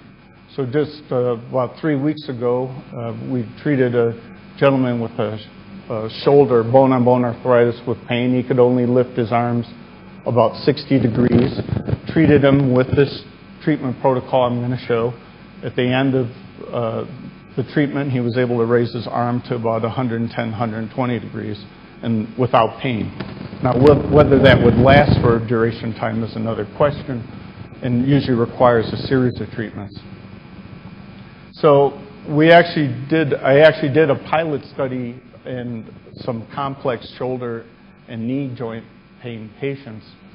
I had a total of 30 people, average age 70, who I had actually already been doing metal needle acupuncture to help refractory, about 8 out of 10 or higher, shoulder or knee osteoarthritis pain. They had failed standard medical treatments, and that includes physical therapy, joint mobilization, heat, cold, cortisone injections, hyaluronic acid injections. And due to poor health, they were not candidates for surgical treatment, whether it be arthroplasty or rotator cuff repair. We applied, using these principles, laser needles to the affected joints. And I did a type of crossover in that I knew these people responded on average with their pain relief about 3 weeks with the metal needle acupuncture. But what I did instead was go from metal needle acupuncture session, then I treated them with laser for see the response for 3 weeks for washout, then treated them with metal again, then treated them with laser again, then metal and laser, and then let them decide what worked better, and decide after that which type they would prefer to continue with. So the patients I had were bone-on-bone arthritis in the shoulder, bone-on-bone in the knee, in all of them. And again, very high pain scores. And I want to show the results first. Basically, they started at 8 out of 10 level. I was able to get meaningful improvement, 2 points visual analog scale improvement for about 3 weeks with the metal needles. But as it turned out, both the knee and shoulder acupuncture, laser acupuncture patients had significantly better improvement, very comparable to what Michael reported in his collected data. Almost a 50% better result using the laser red and infrared than using the metal needles. And this was published in 2010. I'm going to give a handout to Dr. Murthy to give to everyone, and you can take these and use these points right in your clinic. But basically what we do is fuse modern anatomic knowledge, knowing the shoulder joint innervation, lateral pectoral nerve anteriorly, suprascapular nerve posteriorly, axillary nerve inferiorly, and then cutaneously the supraclavicular nerve is a known innervation. Then again select acupuncture points that again give access to the nerves that innervate that area. Apply the low-level red and infrared lasers to those points, and then I expect to see an immediate improvement of pain afterwards. And generally, they would have about 3 weeks of pain relief comparable to the metal needle acupuncture following a treatment. And I don't want to dwell on the points too much here, but the important point being that each of these points that were selected get the different branches of the nerve, JUB, lung 2, lateral pectoral nerve supplying the anterior aspect of the joint, small intestine 11 and 12 on the back side of the shoulder, get the suprascapular nerve that supplies the posterior aspect of the shoulder joint, and then points large intestine 14 and small intestine 9, axillary nerve, and these other two, the cutaneous branches. And for those who are myofascial pain experts, These also translate in the myofascial pain literature to common trigger points that Travell and Simons described in the muscles described on the left. And I'll have this all in the handout. But this is how it looks looking from the front of the shoulder. Lung 2 here is near the coracoid process. View B is down along the bicipital groove. That's in the distribution of the lateral pectoral nerve. Large intestine 14 is at the deltoid insertion. And it turns out there's an axillary nerve branch that comes out there. These two are up at the acromion level and stimulate supraclavicular nerves. From behind, again, small intestine 9 down here stimulates the axillary nerve, as we'll see in a minute, and 11 and 12, the suprascapular nerve. So we cover all the major joints of all the major nerves that innervate the shoulder joint. So if we look from above, lung 2 and View B, again, are directly stimulating the lateral pectoral nerve, supplying the anterior aspect of the joint. Small intestine 12 in this supraspinatus fossa stimulates the suprascapular nerve. And this is from the primal anatomy software. Small intestine 9 gets right on an axillary nerve branch here, as does large intestine 14 for the inferior portion of the joint. And then small intestine 12 and 11 in the dorsal scapula here gets right on branches of the suprascapular nerve in the supraspinatus fossa here, and then in the infraspinatus fossa. And again, for those who are experts in myofascial pain, this is not that different because the common trigger points for these muscles are shown in white here. You can see how anatomically proximate they are to the Chinese classical acupuncture points. But that's a topic of a whole nother lecture. And again, using red and infrared, we use to get at least down to 2 to 4 centimeters, which, since I believe we're trying to stimulate nerves, that is the key to modulate the activity of the nerve firing. And I'm going to also show briefly the knee data as well. So same treatment protocol. This is how it actually looks when treating with the laser needle for knee arthritis pain. And again, we do the same process. The knee joint innervations, femoral nerve superiorly. It gives off the medial retinacular nerve supplying the medial knee structures, including the medial collateral ligament, medial meniscus, medial cartilage, including that underneath the medial aspect of the patella. The sciatic nerve supplies the posterior knee, and it's branched the lateral retinacular nerve, the lateral knee structures, lateral collateral ligament, lateral meniscus, lateral cartilage, and the undersurface of the lateral patella. And then the inferior portion of the knee is supplied by saphenous nerve branch medially, perineal branches laterally. And again, choosing acupuncture points to access those nerve branches is the key. Applying the low-level laser to those points, and then we get immediate pain reduction.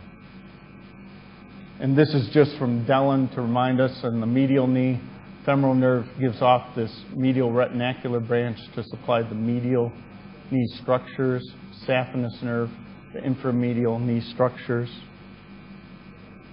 The lateral aspect of the knee, a branch off the sciatic, the lateral retinacular nerve supplies the lateral knee structures.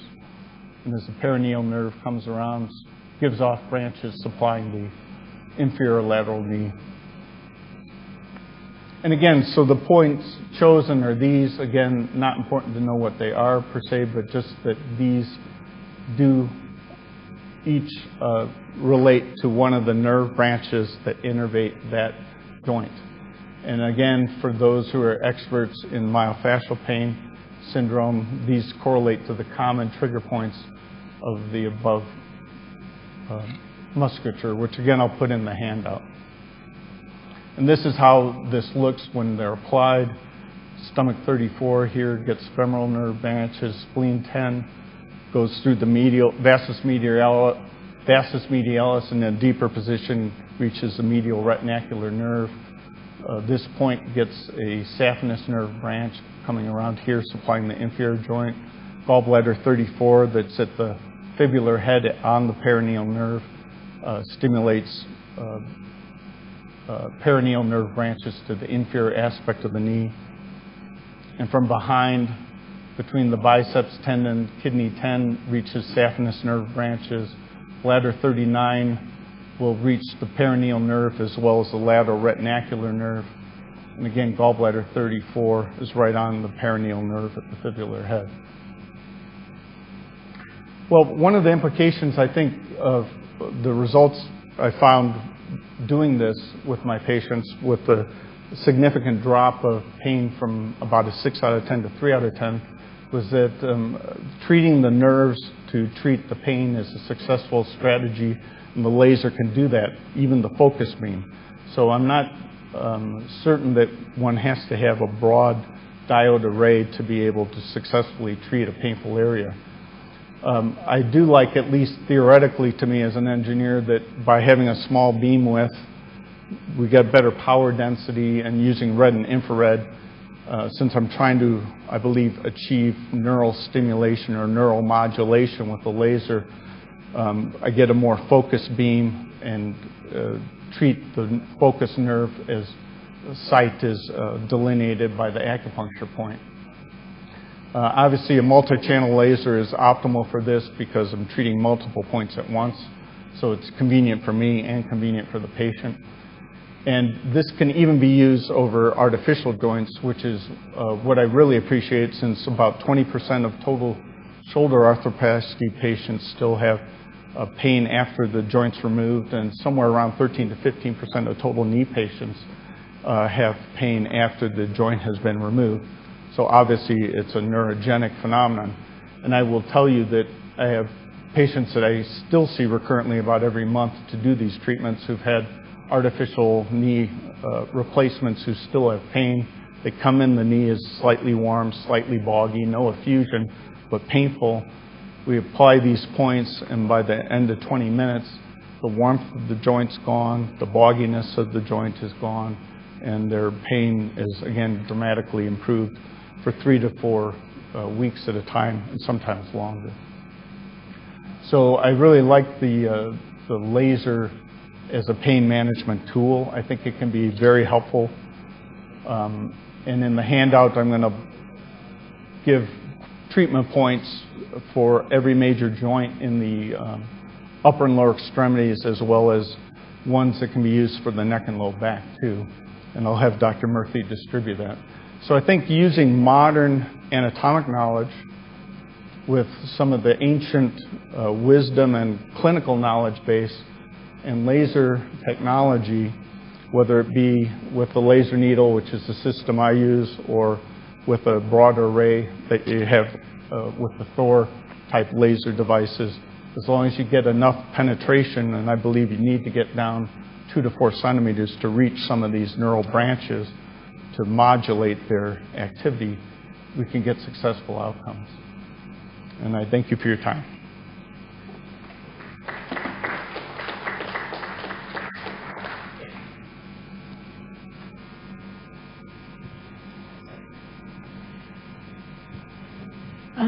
Thank you very much for that talk. It was very interesting. So I was wondering, as soon as you mentioned that you were using 50 to 100 milliwatt output power for 15 to 20 minutes, and I know you were using this really small, rather small diameter fiber. So you're delivering a quite high irradiance or fluence rate to the area. And so I think you keep saying you're doing neural stimulation or neural modulation. What it seems to me you're doing is more what Roberta Chow defined, especially because your reaction is immediate, and that is at 300 milliwatts per centimeter squared in the tissue culture dish.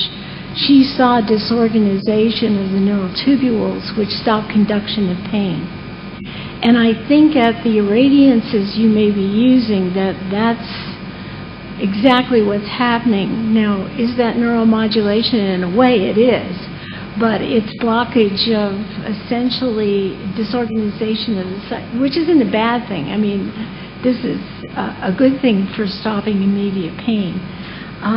But that's what I feel more, the radiances you're delivering, that's what's happening. The other thing that's really intriguing to me is in one of your last slides, you said that you find that it's best to be 2 to 4 centimeters below the surface of the skin. And these little nerve bundles that are coming up at the acupuncture points come right to the surface. Is that true? Some of them come up to the surface. And some of them are and some of them are deeper. So I think you're getting more all the nerves that you showed that was not the terminals per se, but the nerves as they're themselves coursing, which Right. also makes sense because that's where, if my suggestion is correct, is where the higher percentage of neural tubules would be versus the nerve ending. So I just throw that out for you to think about mechanism versus saying it's neuromodulation. I guess clinically it appears to be neuromodulation in that I clinically get pain relief, improved function. You get immediate pain relief, but it lasts about 3-4 weeks, Well, even right. in bone-on-bone or... because it's basically transient injury of the cytoskeletal system. You're blocking transmission, I think, and so you may call that neuromodulation, but for me, a lot of times neuromodulation and I don't think it's neurostimulation. You said neural stimulation or neuromodulation. Yeah. So, yeah, we can consider that neuromodulation in a way, but it's different than, say, neuromodulation by releasing a neuroreceptor or changing some receptor on the surface. It's a different mechanism at a different radiance. So we could talk about that more. I just throw that out for One you. thing I was interested, after hearing your talk with the sensor, I guess the question is how much energy is actually getting down. Well, No matter what you put on the surface, how much is truly getting down there? One of the beauties that you're using the Weber system. You're Yes. not going through the skin. So when you tell me you have a 50 to 100 milliwatt output power, you're inside the body already. You've Right. got a small diameter fiber, so your radiance is going to be Pretty large. quite high. Right. And there's nothing wrong with this. I'm just suggesting that maybe you can rethink the mechanistic reason you give, especially since you get immediate relief. And we could talk about that more. Okay. It's just a suggestion. It was interesting. I have 2 more questions. Sure. It was interesting to me that in the initial part of your talk, you said that you get better effects over time. Right. And why is that? Do you have a hypothesis?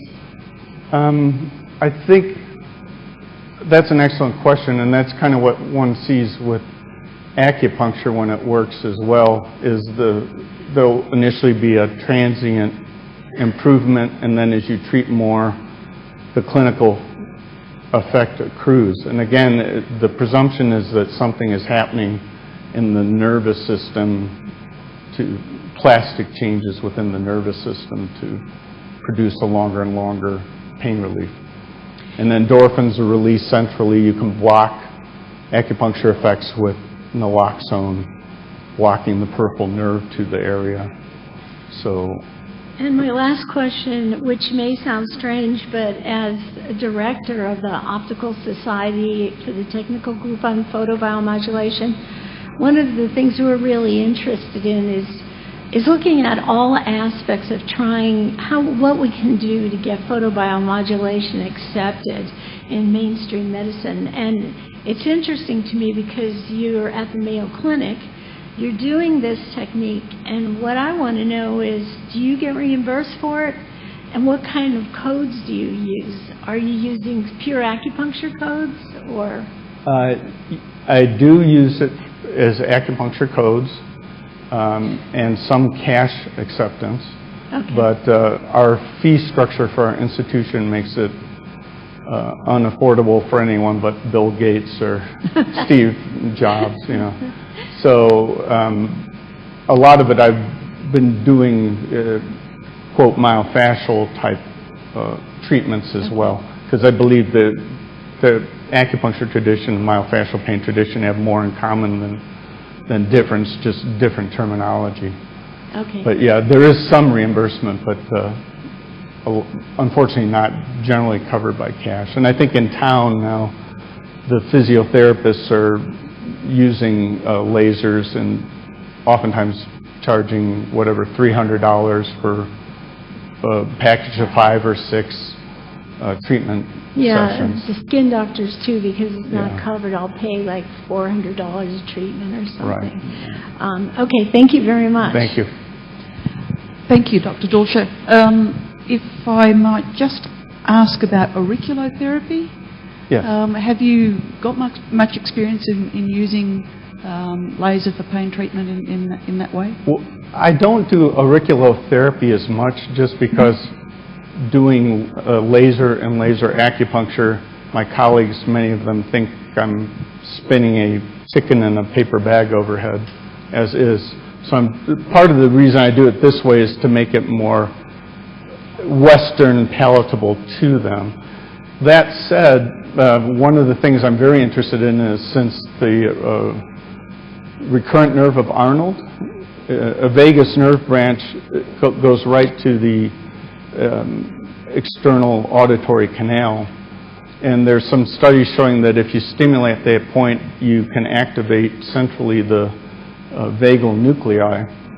And so one of the studies I would like to do is to take the laser, maybe not as high a power, right on that point, and then using a heart rate variability monitor, stimulate the point, see if we can measure a change in. So I think there's something to it. That gets so far out there that my colleagues' eyes glaze over if I start talking about auricular therapy.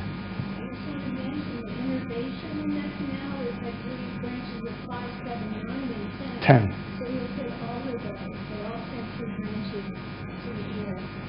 But I was particularly interested to see if we could hit vagus 10 and whether that could lower epilepsy activity or just some objective measures of vagal nerve function. Yeah, so first of all, I'd like to agree with Juanita about whether you're doing Roberta Child nerve paralysis. I mean, I'm sure you are.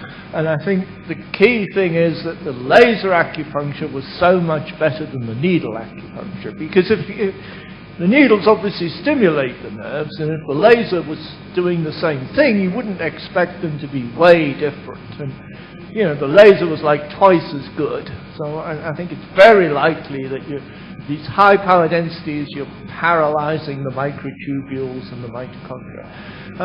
But the main question I want to ask is about inflammation. And you mentioned briefly at the end that using all these little laser needles on acupoints reduced inflammation. And it's not at all clear to me why that should be the case.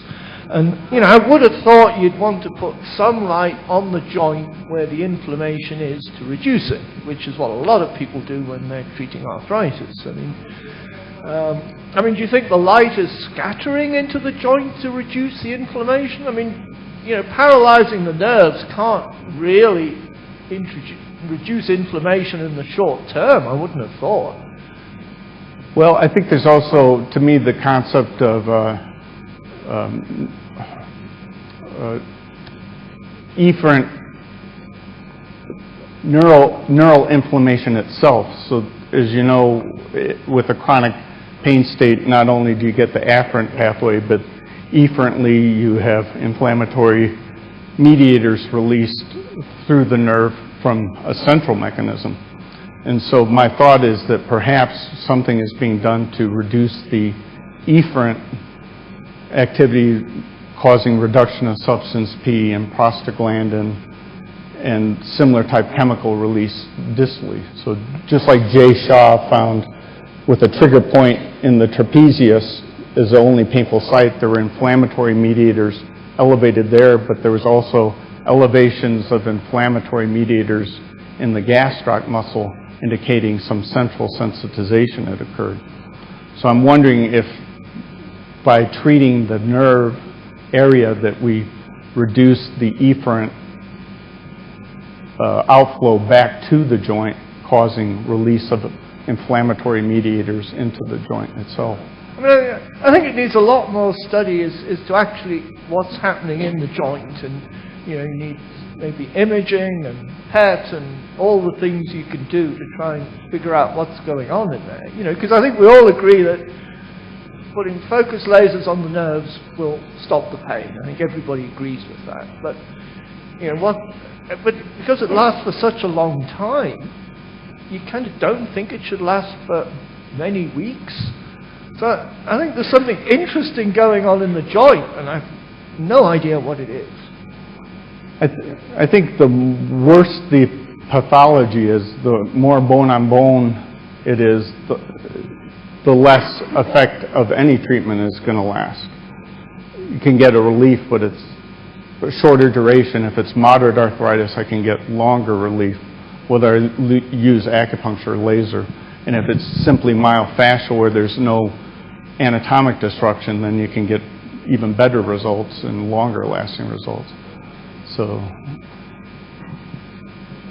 I just have one question from my selfish perspective, because I have knee osteoarthritis and recently hurt my so-called good leg. And the guy I was seeing says, because I was like, oh, it's bone on bone or erosion. And he said, well, remember, there aren't any nerve endings in there. And that's not what you're feeling. You're feeling the damage to the surround tissue. I don't know if that's true or not. It didn't make sense. So it doesn't make sense when to you me just at all. said that, I was Lisa saying, no, that's crap too. No, you can cut it. You can cut out the artificial. Yeah, you can do a knee arthroplasty and they can still have knee pain and swelling. So clearly, it's a sensory phenomenon, so it has to get to your brain from the nervous system somehow. So I think that's not an accurate statement on their part. Thanks. And Michael, maybe you can also shed some light, as it were. Yeah, thank you. Maybe, Peter, you remember, we published the first study about laser needle acupuncture in the Medical Acupuncture Journal, same on where you published, in 2007, and we treated 1,500 patients, my group in Germany, with 10 treatments: shoulder, knee osteoarthritis, spine, and headache and migraine. And also we had a similar effect, but we had a 50% pain relief even after 6 months. Yeah, so this is not only an immediate effect. There is maybe some acupuncture effect. And acupuncture is not working only locally, it's working at the end of the brain. There's a signal to the brain, maybe to the thalamus, and there are some other effects maybe what make acupuncture successful. But we had, we had in 2004 the big German study about acupuncture from the health insurance with 6 million treatments. And they wanted to make sure if acupuncture really works or is it only placebo, and they made sham acupuncture. And the outcome was that there was 50% relief. Same thing, even after 6 months, especially in knee and spine. And therefore now it's reimbursed for acupuncture. I think there are different aspects. Now maybe there's also some regenerative effects of the lasers on the damaged tissue. But of course, it's not everything clear. But anyway, in clinical work, in clinical things, it's working. Yeah. And I guess one of the questions I had with Dr. Anders, I'd be really fascinated I guess it would be an in vivo study of putting one of those fluence meters down at a nerve, whatever, 2 to 3 centimeter deep, and even with a laser needle system to see how much energy actually gets down there. I think also laser is doing more. The laser, of course, we have the acupuncture effect, we have the effect on the nerve, there's an antispasmolytic effect, there is an improvement of microcirculation. There are many different effects what can contribute at the end for the improvement of pain. But Litcher did a lot of research about this. He has written some wonderful books, what's all happening with laser needles, especially on the brain. You put some needles maybe on visual points for the eyes, and you can see in the functional MRI, in the cerebral blood flow, ophthalmic artery, you can see the improvement of blood flow by treating peripheral points. No? So, but there's still a lot of research required, I think. I have one more question for you. If it was a mechanism of interrupting the microtubules even temporarily, how long would that take to reverse itself, or would it be expected to cause some long-standing damage? I think it depends on what level you use, what affluence rate or irradiance. So we did one treatment in a rat along the nerve, and we stopped pain in this rat for 21 days, so almost a month. And that was at 300 milliwatts per centimeter squared. And looking at what Roberta did, and then we repeated some of this tissue culture work, and we had a more effective treatment at 600 milliwatts per centimeter squared. But we, in that case, started affecting some of the proprioceptive fibers. So I think you can get, it's called a transient disorganization, where the nerve repairs itself. But in a physics journal, there was a really nice study on micropressures that were done on nerves and effects on cytoskeleton, specifically tubules. And they were trying to define this upper limit where you could possibly get to the point where you damaged it and it didn't repair. But I don't know, if I was a patient and I don't care about proprioception in my deep knee and I could take out pain for a long time, I personally wouldn't care. But defining it in science. So I think it's really related to the irradiance levels. It's just my hypothesis now. Yeah, and I've been interested, just because a lot of the points are not directly on the joint, yet you get the pain relief and the function improvement. And what does that imply about what the mechanism is of the treatment, per se? Well, very nice talk. Thank you.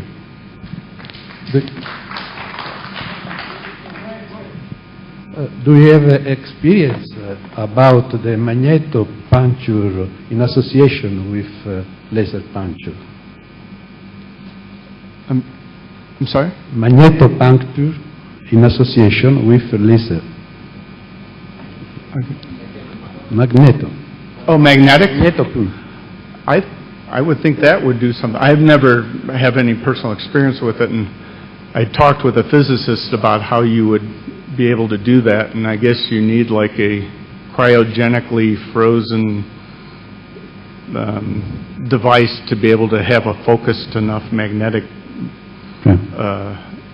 point to stimulate a point accurately. But I mean, there's devices out like the Beamer device from Germany, I believe, that uses magnets to try and attenuate nerve or modulate nerve function.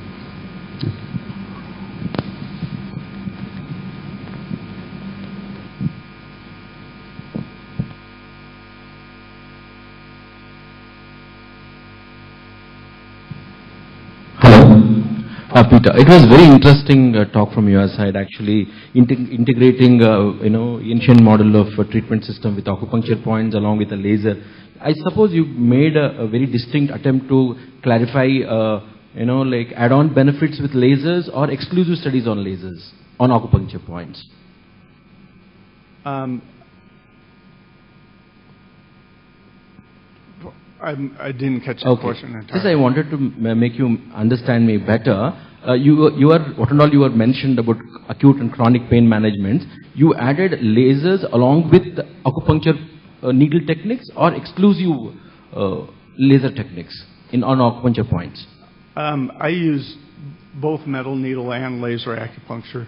I don't really get to see acute problems. I get people who've had failed knee arthroplasties or terrible end-stage back or shoulder, or hip, or whatever condition.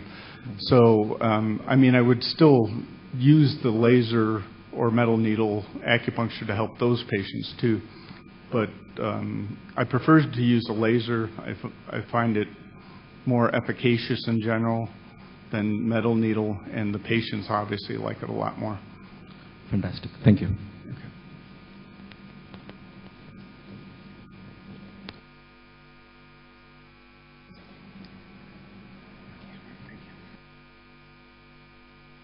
Thank you, Mr. Dosha. That was an amazing, I would say, Oriental, Chinese acupuncture and laser brought together. Thank you, doctor. That was a wonderful experience. I think we're all ready to break for lunch. Thank you.